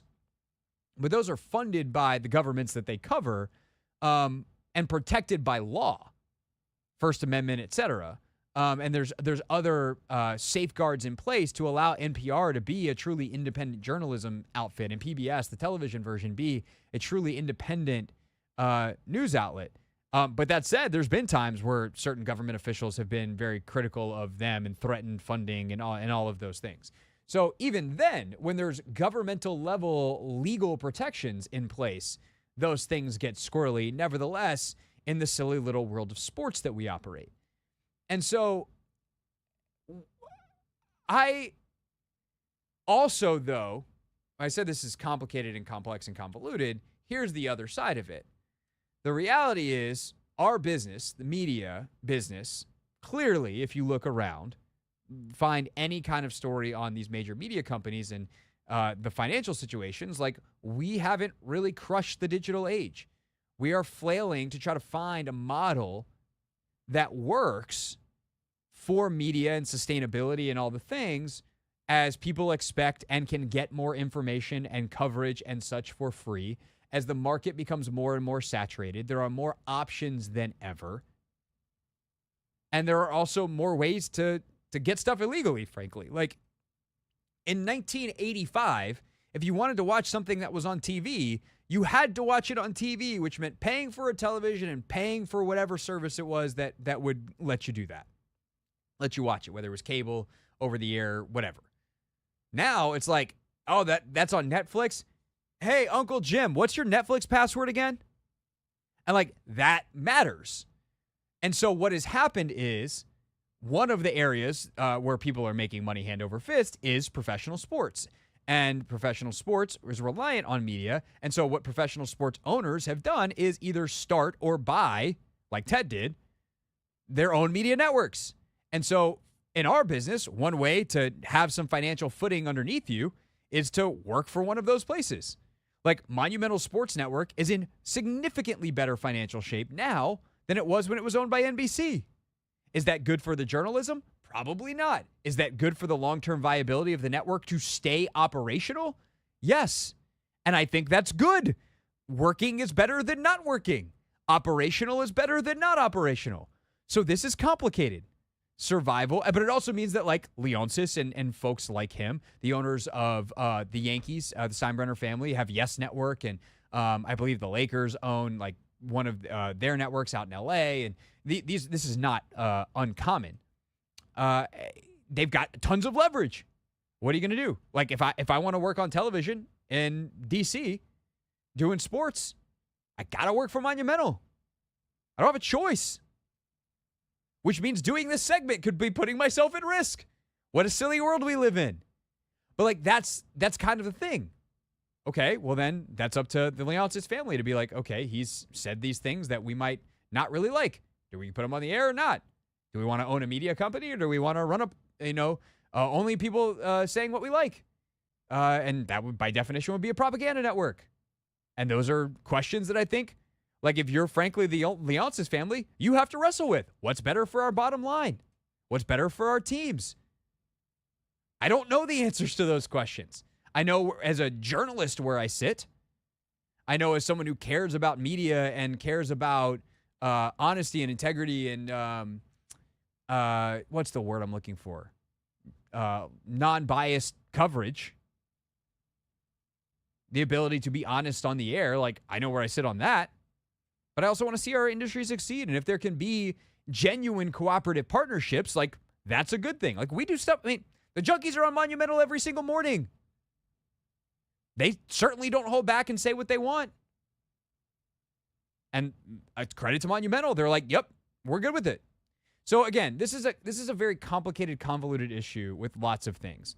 But at the end of the day, to end where I start, I'm uncomfortable with the concentration of power. Because rarely is a concentration of power ultimately good for the masses. And in this case, the masses is the fans. If Ted controls everything, we are at the mercy of Ted. Or if Monumental, to not put it solely on Ted, if Monumental controls everything, the teams that we love, the media which covers them, then we are at the mercy of what they want to give us from a competition standpoint. Like, if we're mad that the Caps aren't very good, it's like, oh, we're going to go spend our money on the Wizards. Oh, they're owned by the same guy. Okay, well, fine. We'll buy season tickets to the Oh, crap. They're owned by the same guy. That's not good. It's not good. More diversity in ownership. And I don't mean diversity in like racial, ethnic, whatever, any other type of way you can identify people. I mean diversity in terms of 2 to 3 to 4 different humans owning it. That is better, I think, for a city when it comes to their team ownership. And if Ted wants to be fair to them, if Monumental wants to partner with currently the Learners or anybody else that wants to buy the Nats, and it should be noted, by the way, as Ted did note in his answer, the Nats are not currently for sale. The Learners have pulled them off the market. But if they want to sign a licensing agreement because they own a network, do it. Run your media network like a media network. You don't need to own the team to own a network or to have highlights and to have programming. They do it with JP and Mitch and the Beltway Football Podcast on Monumental. They've turned it into a TV show. And that's awesome. They should do that. I want good programming on that station because I like to watch sports stuff. So it really comes down to, are they willing to act like the owners of just a sports network, or do they have to own the team for the sports network to cover the thing? And I hope that that is not the case, because your desire to consolidate and your desire to create, in your own words, if you're Leonsis, year-round programming should not dictate who owns the teams and thus pays for the rosters and all of the things that happen in professional sports ownership. Take some calls on that next. 301-230-0980. 301-230-0980. You can help me unpack my thoughts on all this next on The Hoffman Show.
It's the Hoffman Show. We're on the Team 980. We're always live as well on the free Odyssey app.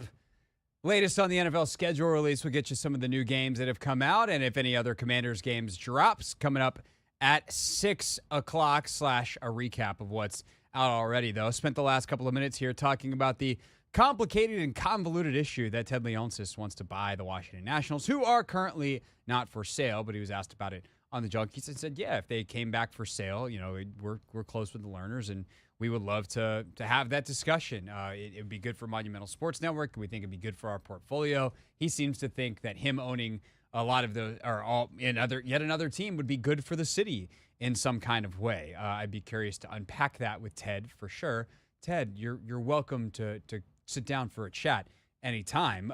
But right now, we'll take your calls on the phone, 301-230-0980. Let's go to Mike in Fort Washington. Mike, thanks for calling. You are on the Hoffman Show. Hey, Craig. Afternoon to you. Good afternoon to you. Yes, sir. So, listen, I agree with you wholeheartedly, man. I think that if you take Leonsis, just take him out of the picture, you can plug anyone in, and I don't think it's a good idea. I don't think anyone should have that much power of all the sports teams in one place, because he showed a couple months ago that he's a true businessman, because he was trying to increase his business by moving the team, and as you said, leveraging DC and Virginia against each other to get what he wanted. So just think, if he actually has total control out of all the sports teams in the area, of course, minus the football team, I just don't see that as anything good. And also, I think from a competitive aspect, you spoke about his loyalty, to the Wizards, keeping coaches and all that a little earlier. I think, that could be misconstrued as just being status quo. Maybe not so loyal, but maybe just saying, okay, the status quo is working, for our bottom line, and that's our ultimate, we'll say, hey, yeah, we want this for the city, we want that for the city, we're committed to this, we're committed to that. But ultimately, I think they're all businessmen, and I just think, a consolidation of power to one person through all of the athletic or the sports entities throughout the city is just not a good idea. Well said, Mike. Appreciate the call. And to your point, I think there's certainly plenty of Leonsis critics that would say the way he ran specifically the Wizards for a number of years was to make the playoffs. Not as hey, man, great job, you made the playoffs, but we got to get 2 games worth of play. I don't care if we get swept in the first round. If we get 2 games worth of playoff game and whatever extra money we get from TV for that, and I don't know the exact finances of exactly what it is, but a lot of people would tell you Leonsis didn't care about getting closer to a championship. Or not that he didn't care, but that if he had the choice between bottoming out and getting closer to a championship in the long run or making the playoffs every single year and losing in the first round, but you get that playoff gate, he would rather have done the latter. I don't know whether that's true. I certainly don't think if I asked Ted that directly, he'd be like, yep, nope, that was it. The finances have also changed. I mean, it wasn't that long ago that a lot of teams in the NBA on their own bottom lines before you got to some of the rev share and stuff like that were not making money. This is not, it's always a funny thing to me when we talk, especially about women's sports, well, they got supplement from this, that, they're underwater. Yeah, so are a lot of men's teams for a long time, and y'all didn't say jack. That's sidebar, different discussion. But the point is, like, maybe the economics have changed now that, you know, part of the reason he's willing to go through the rebuild. I don't know. That would involve a lot of investigation or a lot of investigative journalism and a lot of truth serum probably. Or maybe it's not that complicated. Maybe they just thought they were closer and they miscalculated and, you know, the GM was like, hey, we're one trade away. And, you know, that's how that GM got to stay for a long, long time, far longer, as did some of the coaches than I think they would have under other owners. And we got time for this this call? Okay, no, we don't. When we get back here on the Hoffman Show, thanks to Mike for calling in. Of course, you can always give us a ring, 301-230-0980.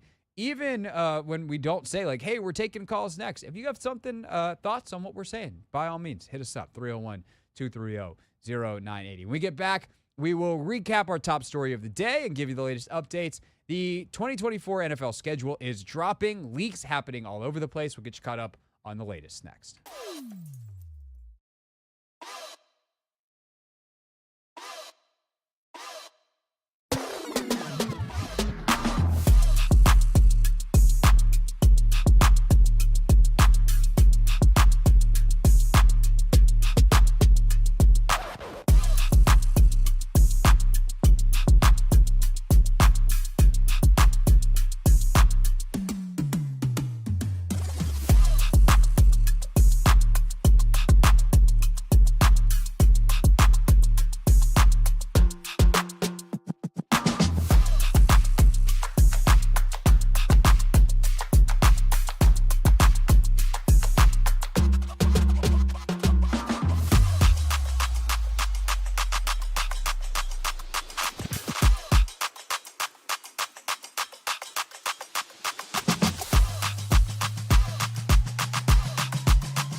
It's the Hoffman Show. We're on the Team 980, always live as well on the free Odyssey app.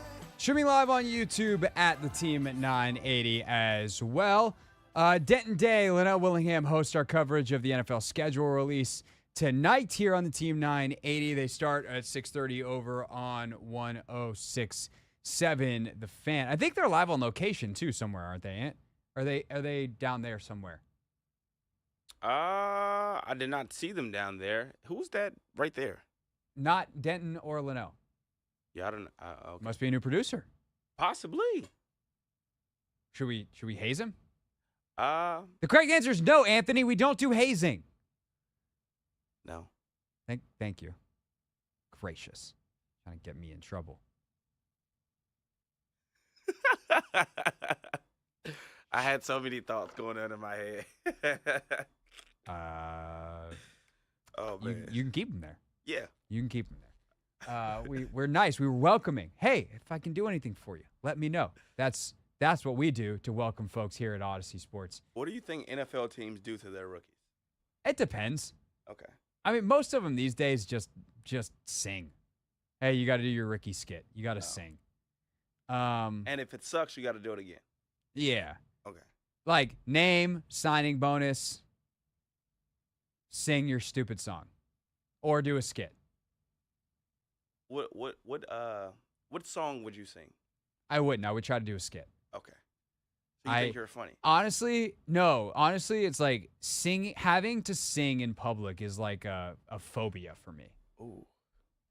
I just don't. I would have to be in the exact right frame of mind, and that's not a frame of mind I'm in like 98.725% of the time. Oh man, I would die to, I'm like, what song would I sing? I don't know. Last time I sang publicly Was when you sang Wrecking Ball on this show. Well, there's that. There was another Miley Cyrus song that I sang publicly. It was Party in the USA. It was actually a duet that we did. With who? One of my frat brothers. How'd it go? I think we killed it. But Define killed it. As in did well, or you butchered it beyond recognition? You serial killered the song. Maybe the latter. Oh, okay. Not necessarily the former. Yeah, no, I feel like I would try to do, like, there's a classic OG Hard Knocks clip, like the first ever Hard Knocks with Ray Lewis and Shannon Sharp, and two Ravens rookies did impressions of them, and it's hysterically funny. Was good. That was really I would try to do something like that. So you wouldn't try to do what Aiden Hutchinson did with the Michael Jackson song? I mean, if I had Aiden Hutchinson's talent, then maybe. Okay. Because he did a good job. Yeah, he did. I feel like I would try, like, if I'm a Commanders rookie this year, I'm like, who am I? Tress Way. Got to get him in there. You could do like a Tress, kind of do the Tress saunter.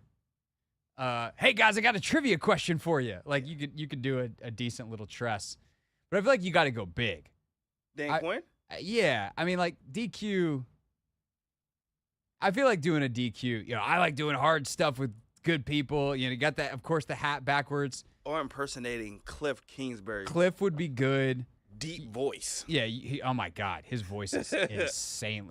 So guys, that was terrible. That was not good. It was not good. I haven't really worked on my clip We got a impersonation. bunch of former quarterbacks, on the offense, whether it's We got a bunch of now it's 2 Texans. Brian, Tavita, myself, David It's hard to get that deep and not have an accent. Exactly. Like, I know Cliff is from down there. Blau, and then we got Marcus, who's Blau. We got Marcus too. We got Marcus. Not still. played a lot of years and Blitz. been a starter in the league for a lot of years. So I think all of us are really excited to work with him and any point. A lot of us are real. I can't get down Yeah, there. I don't think we're gonna get All right, Cliff is out. it. DQ. I'm having a blast, and that's why, like, I'm having. He's got the voice is a little. That's more in my range. I'm having a blast. Yeah. days like today, like a Days like today, I'm having a blast. It's like I sound like a nerdy version of DQ. Yeah. It's because I don't have a backwards hat on right now. That's probably what it is. Yeah, that would straw hat. I would always get it. Anyway, that's not what we were going to talk about. What we are going to talk about is the Commander schedule is in part out. Here's what we know so far. Tampa is going to be the opener, week 1. The Commanders will be in Western Florida. What do they call the Tampa area? The Gulf Coast. That's what they call it. I was like, Western Florida came off the tongue real wrong. Gulf Coast of Florida, where they will take on the Buccaneers. Week 2, Giants at home. So that'll be your home opener. Week 4 at Arizona. So we got 3/4 of the first quarter of the season. Week 8 is the next game. So 5, 6, 7, unclear. 8 is against the Bears. So you got presumably Jaden Daniels versus Caleb Williams. That was reported by Brad Biggs, who's a reporter out of Chicago, I think, for the Sun-Times. If he writes for the other paper, I'm sorry, Brad. At the Giants, week 9, Steelers, week 10 here. Then at Philly, 5 days later on Thursday Night Football. 4 days later on Thursday Night Football. And we need to solve this mystery. How do we count the days between Sunday and Thursday? We're going Sunday to Monday, or we just be like Monday is 1? Monday, Tuesday, Wednesday, Thursday. So 4 days. As Yeah. opposed to like Sunday to Monday is 1, Monday to Tuesday. So I guess it's okay. 4 days later, they play at Philadelphia. I don't know why I tried to make that more difficult than it was. Yeah. It's because it's me and math. Don't we know better? Point is, they're at Philadelphia for Thursday Night Football.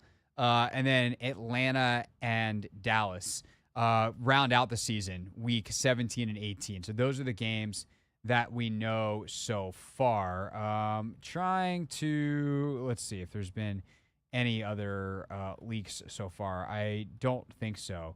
Remember that the Commanders' opponents are already out. We knew that. But we don't know the order of the rest of them. Also, by the way, just real quick, the Commanders are signing wide receiver Damiere Byrd, former Carolina Panther, former Atlanta Falcons, also is with the Cardinals under Cliff. He was a part of the workout today that also included Martavius Bryant, who they are not signing, at least as of right now. But that's kind of the Commanders' news of the day. The other big announcements from the NFL today, schedule-wise, we have the Christmas games were announced. The NFL is playing 2 games on Christmas, which is pretty bizarre because it's a Wednesday. And what I'm really curious about, and if you can look up, like find a Chiefs mock, I guess I can do this too. Chiefs schedule leak, because the Chiefs are a part of that as well. So you got week 17 on Christmas Day against the Steelers. So what are they doing week 16 would be my question.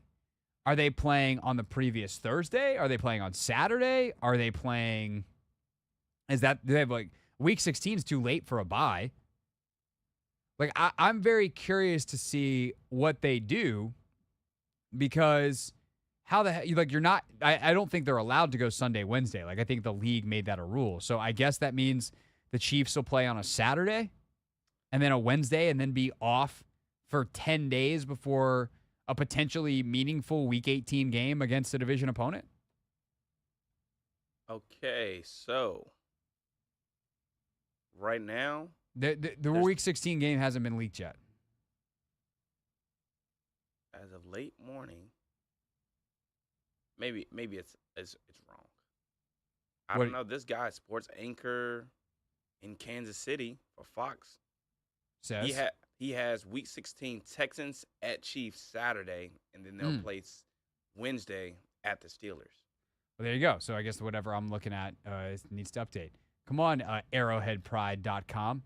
What good is a blogger if it's not up to date? Jeez. The Chiefs, by the way, Baltimore opening night, Week 2 against Joe Burrow and Cincinnati. Week 3, they got the Falcons. And then Week 3, the Falcons. What a banger of a start for the Chiefs. Their whole schedule is pretty much out. Yeah, Week 7, San Francisco. Week 11 at Buffalo. They got the Raiders on Black Friday. I mean, the tail end of the season, like, are they going to play on a Sunday? Week 13, Black Friday. Week 16, we just said Saturday. 17 is on Christmas. Wow, they play every day of the week except Tuesday. Literally. Literally. Wow. The NFL, man, you greedy people. Yes. Yes. Are you, like, we know that we're going to watch, but are you in favor of the NFL Christmas thing? Not really, but I know for fantasy football purposes, I will be dialed in. Who are they playing? I mean, I'm going to watch Steelers Chiefs because I like watching the Chiefs play football. Yeah, but I feel like the NBA Christmas games aren't. I feel like when football is on, football is just king. It's just not fair. There's nothing you can do or play or put on the TV that's going to combat NFL football. So it's not really fair. I do more enjoy watching basketball on Christmas than football, but football just, I don't know. I just watch it. don't like it. I also just NFL football is not meant to be played on a Wednesday. I don't care that it's Christmas. If it falls on a Thursday or Monday but also, like, I don't know, can we not let players be with their families? I know it's 4 teams. It's 2 games. But, like, we don't have to have NFL football on at everything. Does that mean we're going to watch? And that's the problem is we're going to watch anyway. And so will everybody else. And thus, screw the schedule. But, like, to me, NFL football is highly game planned, executed at a high level. And the more short weeks we have, the more subpar quality NFL football games we get. Yep. We don't get complete game plans. Guys can't execute because their bodies are banged up. And, by the way, there's an elevated injury risk because the body is not recovered. And that's just reality. So, don't love that. We'll talk about this more next, or do you want to hit? Yeah, let's tell you what. Let's do this more on the NFL schedule. We'll get you some of the other primetime games that have been leaked next, and then 6:30 we'll recap the night in the WNBA, including Caitlin Clark's debut last night. That's all still to come on the Hoffman Show on the Team 980 and always live on the free Odyssey app.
It's the Hoffman Show. We're on the Team 980, always live as well on the free Odyssey app, streaming live on YouTube at the Team 980.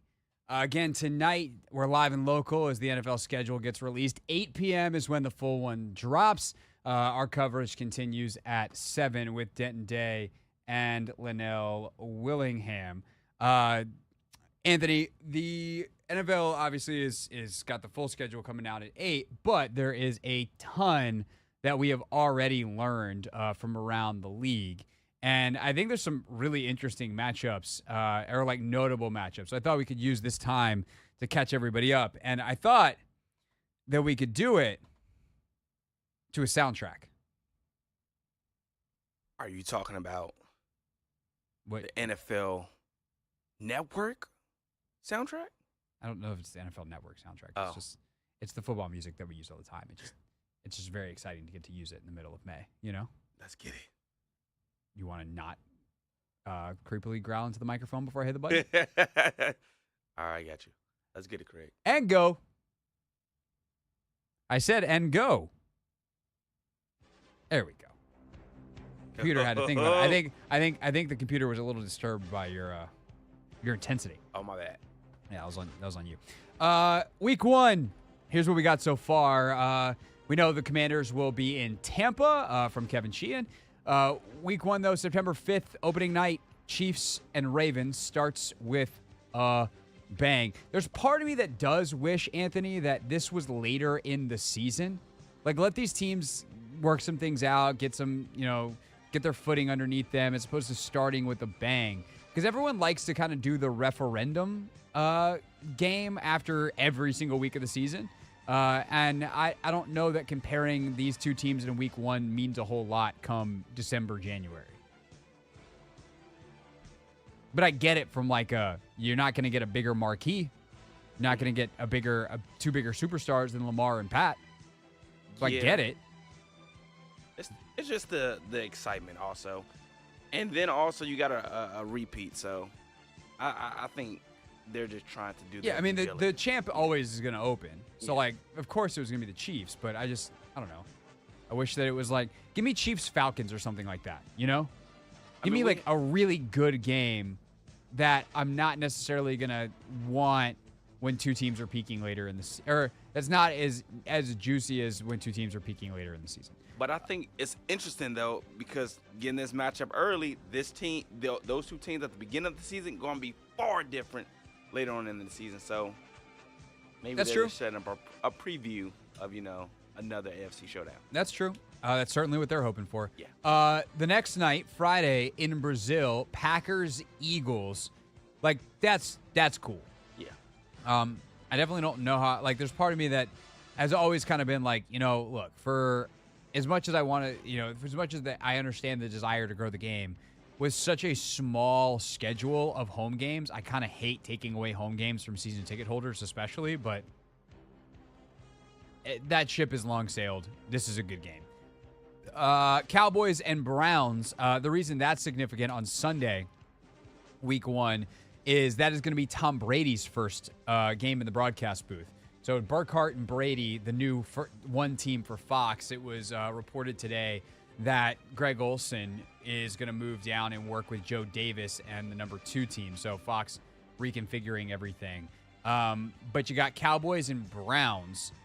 So that, we'll see obviously what the Browns look like offensively. But outside of quarterback, which we just don't know what their quarterback situation is with year whatever this is of the Watson experiment for them.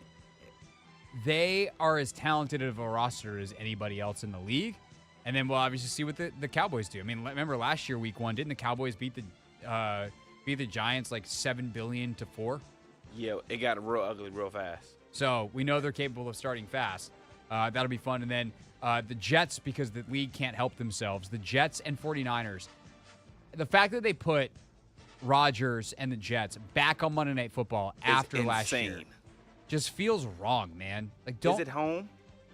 I think it's. I hope it's in San Fran. I think it's on the road in San Fran. The way it's written here is as if it's in San Fran. But they also have the Chiefs. Is the Chiefs-Ravens game in Baltimore to open the season? Are these the people who wrote the article that I'm reading not realize that the home team goes last? Sir? Let me see. Jeez. Boom. Huh? Yeah. I don't know. Let's see. Spell Chiefs wrong. If only I could get a link that has a list. That would be cool. That's the international games. Ravens at Chiefs. Yeah, the article I was looking at had it backwards. Yeah. Just under 1 year after Rodgers, blah, blah, blah, just be back in action. Travel to face the Niners on Monday Night Football. So there you go. Good. So at least it's not on that terrible turf at MetLife. Yeah. It's a couple dozen miles away from where Rodgers played his college ball at Cal. Chiefs, also one of the marquee. I mean, Chiefs are marquee games all year long because they're the Chiefs. They're the marquee. But they face the Bengals in week 2. Also, week 2, Bills, Dolphins, Thursday Night Football. That's fun. That's the kind of game that will actually make me watch Thursday Night Football. It's going to be a new look Bills team. I don't know how much fun it's going to I know what we're going to get out of the Dolphins. They're going to start fast. Yeah. I don't know so much about the Bills. I hope it's a good game, though. Should be fun. And then we'll see if the Dolphins can finally hang on through a December. That's the thing, is like the Dolphins have done that enough times now that it's going to be like, okay, cool, you're 6-0 to start the season. Yeah, put up 90 points. Maybe we're going to wait. Maybe we're not gonna jump ahead and crown you guys. Let's see. What else week 2? We got Chiefs Bengals, Thanksgiving games, here's one. Here's an insider. Cowboys Giants on Thanksgiving, and then the Dolphins will visit the Packers on Thanksgiving night. That's a fun game. And then the Lions Thanksgiving game has not been revealed yet. What else you got? Week 1, I forgot to mention this. Colts Texans. Ooh. AR versus CJ Stroud. Did you see the clip of Zaire saying he had like problems with CJ? No. Yeah, so he said in their run-in, CJ always talked about, you know, how many yards he put up against the Colts. And CJ's 2-0 against the Colts. No, he's 1-1 actually. But the first time they played, that's when Anthony Richardson got knocked out of the game because he got concussed. But the Colts were up 28-7, and CJ hadn't really done anything. But he ended the game with like 300 passing yards, like 3 tuds. And so CJ basically was talking trash about, you know. And Z didn't. How much he put up. Yeah, the numbers he put up. Interesting. Yeah, so I can't. Fireworks, baby. Are you going to Indy for that? I'm going to. Yes, it's in Wait, Indy. hold on. What's the Colts week 1 game? Do we have that yet? That is the Texans. Oh, that is the Texans week 1? Texans. Yeah. Dog. I might have to adjust some things. Because I'm I'm in Indy Wednesday through Friday that week. Say no more. Because the Aces are playing the Fever. Hey, look, I think you told me to come on. They play Friday night. They play Wednesday and Friday. Yeah, you told me to come on Friday. Ooh, that could be a hell of a 6-day stretch. I don't know. Convincing my wife to stay in Indianapolis for an extra couple days to go to a football game might be tough. But tell Z, she's a Philly girl. I got you. And for the right tickets. Hey, look, we got you. Okay. I got you. I'm putting in the word. Okay. Week 1, baby. That would be awesome. That'd be awesome. So those are some of the big games. The other big announcement today, of course, Christmas games, which we talked about a little bit in the last segment, but I don't know that we actually said the matchups. Speaking of the Texans, they will be playing the Ravens. I don't see the way this is written. I don't know which team is at home.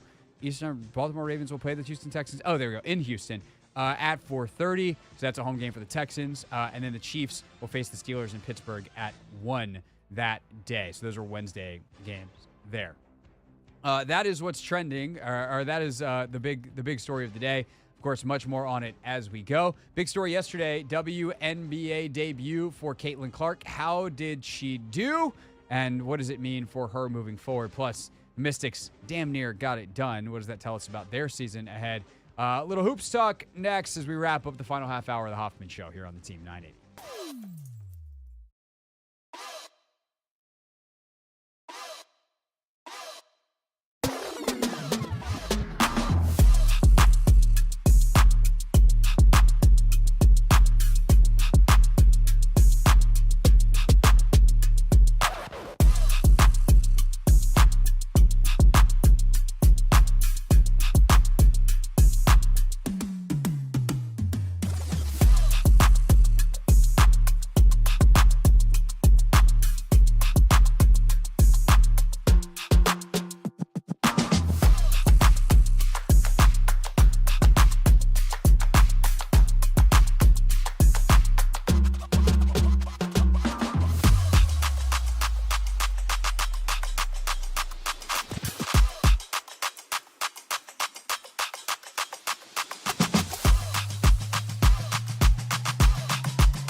It's the Hoffman Show. We're on the Team 980. We're always live as well on the free Odyssey app, streaming live on YouTube at the Team 980.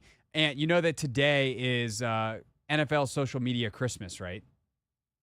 Yeah, have you been seeing all the memes and stuff? Yeah, the memes are flying. The Commanders and Jags are in a bit of a tizzy right now because they both apparently had the idea to do their opponents as vines.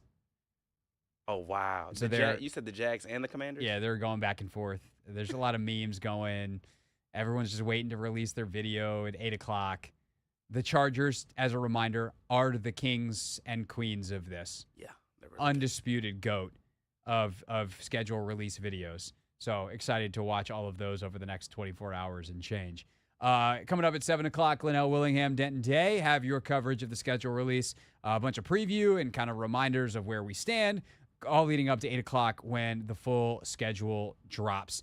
And that is right here on the Team 980. Right now, though, back to last night's action in the WNBA, Anthony. You went to the Mystics Liberty game. We'll talk about that briefly before the end of the show. But the big game last night, Caitlin Clark's debut for the Indiana Fever. She had 20 points and count them, not 1, not 2, not 3, not 4, not 5, not 6, not even 7, 8, or 9. No, she had 10 turnovers in her debut. It was a really rough first quarter. No points, couple of turnovers, couple of fouls, went to the bench, and then she did come back in the second quarter. She got a layup as her first shot, and I think what's interesting about that first bucket from her is it shows, I think, what makes her so difficult to guard, and we'll get to the struggles in a second. But you saw this throughout the game, and it's the same thing that Steph Curry has done so brilliantly, which is why I think some combination of like Curry and Harden is the best, kind of the best comp for her stylistically. Is those two guys, as well as any player that I've ever seen, leverage their distance shooting to get to the rim. Like Steph's handle is great and he's really quick, and obviously he's an insane finisher at the rim with his array of scoops and floaters and his ability to find angles and have touch off the glass and all those things. But it often starts from the fact that he just gives you that, I might shoot it. Like he pump fakes with his eyes and defenders jump by him. And that's exactly what Caitlin does sometimes, where she's able to just give that little bit of a shoulder rise and then create an angle, get a defender on her back hip, and then finish at the rim. That's her first bucket as a pro. Hits a couple of threes, ultimately winds up with the 20 points. But I think the story of the night is the turnovers, is how much she struggled with WNBA physicality. And this is why when people got into a tizzy over Diana Taurasi saying a pretty basic fact that these rookies are going to struggle because they're going to be rookies in the WNBA, and she was called a hater, like, she wasn't called a hater by anybody that's actually watched WNBA basketball. And it was really funny. I'm going to say this, like, lovingly. I really appreciated Pat McAfee today. Did you see the clip that made its way around the internet, Anthony? I have not. So basically, Pat McAfee and his crew were like, holy crap, there's really amazing players in the WNBA. Like, we're new fans. Like, we're learning just how good they are. And it's like, duh. Like, what did you think the WNBA was made of? It's all the great college players, take away the ones that aren't so great, have them shoved into about 10 teams, and that's the WNBA. And by the way, not just from last year, from the last 10, 15, 20 years, if you want to talk about Diana Taurasi, who hit 4 threes in the first half against Vegas last night. Defending champs did open with the win. But, like, DT's been playing for 20 freaking years. And so the level is just significantly higher than anything that Caitlin Clark saw in college, maybe with the exception of South Carolina, which I will only slightly take away the significantly, and obviously every pro team is better. But I did find it interesting. By the way, this is a natural plug here that I'm now making incredibly clunky and unnatural, but I had a chance this morning to talk to Kristen Lapis, who's the director of the new ESPN film, Full Court Press, which is a behind-the-scenes look at Caitlin Clark, Kiki Rice, the D.C. native at UCLA, and Camila Cardozo's year last year in college hoops. Amazing docuseries, one of the best that ESPN has done in a long time. We're going to air that interview for you tomorrow, but it is up on our YouTube pages now, at Greg Hoffman and at the Team 980. But there's a scene in that documentary after Clark and Iowa lose the national championship game, and Lisa Bluter, the now retired coach at Iowa, goes, hey, they're a professional team. And she's not wrong, but she's not 100% right either. Like, there's probably 5 or 6 pros on that South Carolina team from last year, but they ain't been playing pro basketball for 6-7 years like the players that Caitlin Clark ran into last night for the Connecticut Sun. That is one of the toughest defensive teams, one of the most physical teams in the entire WNBA, and they are long and they are athletic. And some of the passes that Caitlin and some of the drives that Caitlin is used to being able to get away with at the college level are just not there. And that's not to say that she can't be awesome, because it's also worth pointing out that there have been 2, I think when I looked it up last night, I can double check this because I think I still have the tab open on my phone. I think there have been 4 now. Well, 3, not counting Caitlin, because she's been there for 1 game. But 3 ever rookies in WNBA history to average 20 points a game, man. Cynthia Cooper-Dyke, a.k.a. Cynthia Cooper from the Houston Comets. Yep. A GOAT. Simone Augustus, Hall of Famer. And Asia Wilson, currently the best player in the league, best player on the planet, and certainly on her way to the Hall of Fame whenever she gets done in 5, 6, 7 years. So those are the only 3 rookies in the history of the league that have averaged 20 for a season, and Caitlin just put up 20 in her first game where she didn't really play that well. She's going to be fine. She's going to be probably the best rookie we've ever seen. I think she's really going to push that scoring record, 22 a game, from Cooper-Dyke. I also think there will be a night this year. Like, to me, actually, the most interesting thing watching last night is that Indiana team is still not very good. And part of them not being very good is they're going to have to match her level. There are areas where she's got to adjust to the league. And that probably is more, that probably is heavier than them matching her. But they also work together. They've got to be more ready to catch passes from her. And it's hard. Like, anybody who's played with a really great passer, if you're not used to it, like, you gotta be on in a different way. And it's going to be an adjustment. Like, that's not an indictment of those Indiana players. Like, they've had training camp for like a week and a half, a couple of preseason games. Like, it's a process. And by the way, they're young and really good. Really young, really good.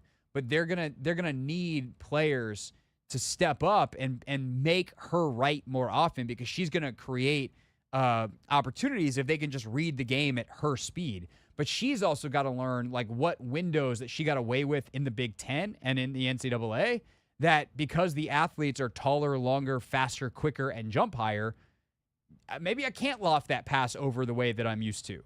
And that once she figures that out, the turnovers are going to come way down. I mean, she was better in the second half by a lot than she was in the first last night. So it's not going to take long. And then becomes the problem solving of the, okay, now that I have the information, how do I use it? And I think ultimately she's probably going to average close to 25 a game. And I do think there's going to be a magical night, I'm going to say within the first 2 years, but I think even this year, where she's going to challenge the NBA or the WNBA's single game assist record. It's 18. Like, you watch some of the passes that she almost completes and some of the ones that she does complete and teammates miss shot. If they have a night where they just catch fire, she's going to have 15, 16 assists in a game, if not multiple times this season, because of how her vision is already translating. And then she's just got to figure out the problem solving of, like, okay, I see this. I just know I need to throw the ball a little higher than I'm used to, or I can't have that one, but maybe that pass behind it opens up. And so, long story short, last night was rough. She still did something pretty remarkable, scoring 20 in her debut. She's going to be just fine. The WNBA has tremendous players in it. And as I said yesterday, it's a league of physicality and technicality, and she's going to have to learn to match that before she is a winning player in this league. And how long that takes, I don't know. I think you said everything perfectly, Craig. I need a compilation of you saying that after I say something. Not because I think you touched on literally everything that I had in my mind that I wanted to bring up. I think the fact that she was able to score 20 points was huge, because a lot of people wonder whether or not her game will be able to translate from college to the WNBA. She knocked down 4 threes. She went out and scored 20 points. She dished out some assists. That's what we were most worried about. Now, the turnovers thing, again, as you pointed out, is more so what she has to, learn to adjust to, and she's going to learn that on the fly. But also, she just drew a tough test her first game out against the Connecticut Sun, one of the best defensive teams in the league. So I think she's going to be fine. I think her debut was a success, despite, the team not getting the dub. But I think she's going to be perfectly fine. Yeah, shout out to Alyssa Thomas, triple-double in her season debut last night. Also, Deowana Bonner moving into 5th place all-time in the WNBA scoring list for the Sun. But Clark, she brought the attention. She brought the eyes. 2.12 million viewers. It is the most-watched WNBA game in history. That record probably will not last because I think they play the Aces like this weekend. Good gracious. Fever, Aces. That is tough. So, yeah, Saturday. No, sorry, it's 10 days from now. Okay. Saturday, May 25th. Memorial Day weekend. Yeah, so that's probably going to break it. And also, by the way, they face the Liberty, I think, this weekend. So it's a chance that they smash. Actually, it's tomorrow, Thursday night. There's a chance that they smash the viewing record. Certainly, it'll set the Amazon Prime record. That game is on Prime Video tomorrow night. We'll talk a little bit about where Ant was last night next as we wrap up the Hoffman Show on the Team 980 and always live on the free Odyssey app.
It's the Hoffman Show. We're on the Team 980, always live as well on the free Odyssey app, streaming live on YouTube at the Team 980. Tomorrow on the show, terrific Emmy Award-winning director Kristen Lapis on her new film on the college basketball season that was 2023 for Caitlin Clark, Camila Cardozo, and DC's own Kiki Rice. Tremendous documentary. It's in 4 parts on ESPN+.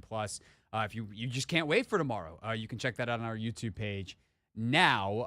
Also tomorrow on the show, I think Linnell's going to stop by.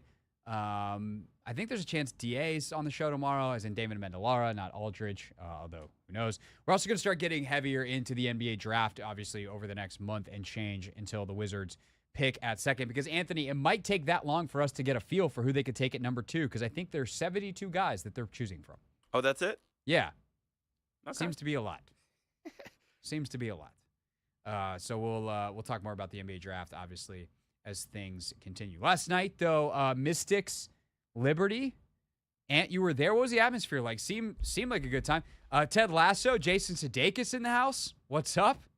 It was a lot of Wizards players in there as well. Bilal was there. Champagny was there. Yep. Gil was there. Jared Butler there. Vukcevic. Yeah. Vukcevic.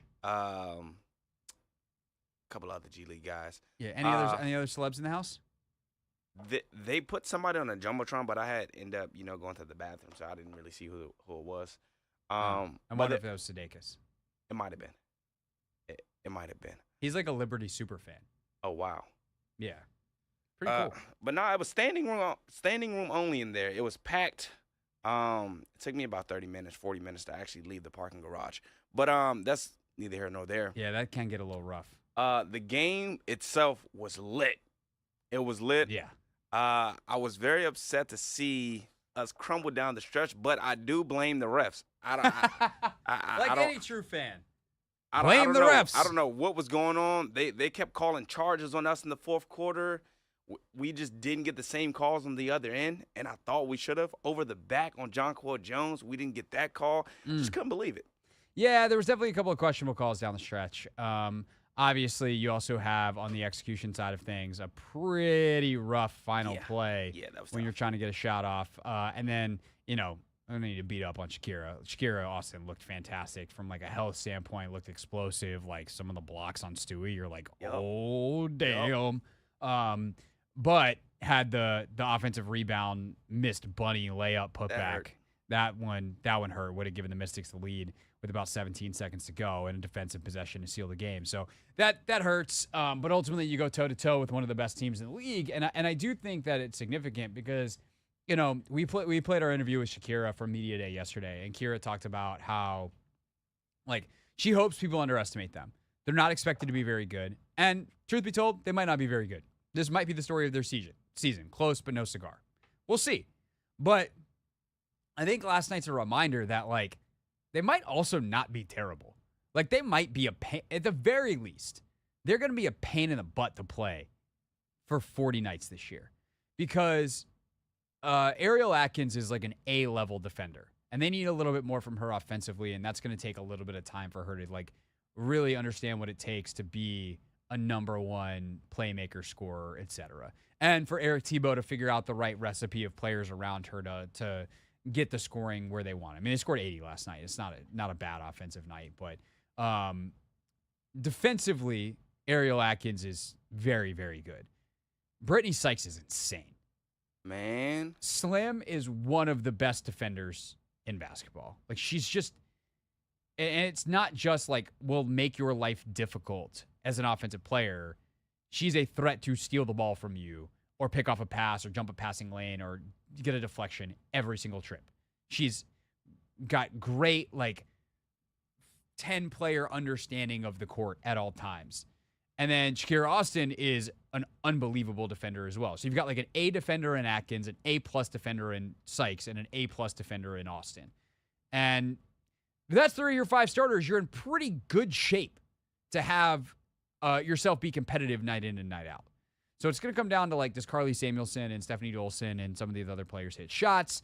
How well do they defend? There's a lot of factors, but I think the Mystics are going to be a lot more fun than people I think, are giving the experts are giving them credit for coming into the season. And they're going to be the type of team that if you are an opponent, even though you might be like, we got the win, you're going to stress about it, and it's going to be a tough night at the office every time you come to ESA. Yeah, one last thing, down the stretch, I think it's also just going to be important to figure out who our go-to person is. I think you said earlier should maybe be Ariel. B. Sykes can also, fit in that role, but I think down the stretch of the season, or over the course of the season, is going to be on the coach to, put our guys and girls in position to, be the most effective kind of thing. Yeah, so it's gonna be fun. We can win some games, man. Like that would be cool too. We gotta get out there. They don't have a ton of home games early in the schedule, but we're gonna post-show meeting at ESA. Yes, sir. Very, very soon. All right. We have some real things today? Yes, we do. All right. Well, it's time. Real things. We're not going to be sucked this year. Real people. 5 and 11. Not very good. Said into real microphones. The culture is actually damn good. Oh, last night the Las Vegas Aces started their title defense with a win, but it was not an easy win. And Asia Wilson, she wasn't having a great time as she spoke to Angel Gray at the end of the third quarter. A few lapses on both ends of the floor. What was the message to your team at that point? I can't even say that on national television, but I just really need my team to lock in. We had an awful second quarter, and we come in thinking that it's easy, and it's never going to be. This league is too good for us to think like that. So I really had to get in their rear end because I'm fed up. I'm over it. I know it's game one, but we're taking stuff too lightly, and I just had to really kind of express that. It's funny because I didn't see that interview live, and what I saw was the tweets about it. Oh, she was fed up. And it was basically people were like, Asia spent an entire interview trying not to cuss, and she almost made it. Nah, that's funny. She tried so hard. Couldn't get there. Close. Meanwhile, Nikola Jokic last night, he had himself a night. And why? Because he's just such a good athlete and just dunking on people now. Nikola, in Game 3, you had the dunk over Anthony Edwards. Tonight, you drove, kind of put it behind your head. Where's that coming from? And is that a product of all of Minnesota's rim protection? Do you feel like you need to finish with more authority when you have the chance? I had open lane, and I'm a freak of nature, and That's it.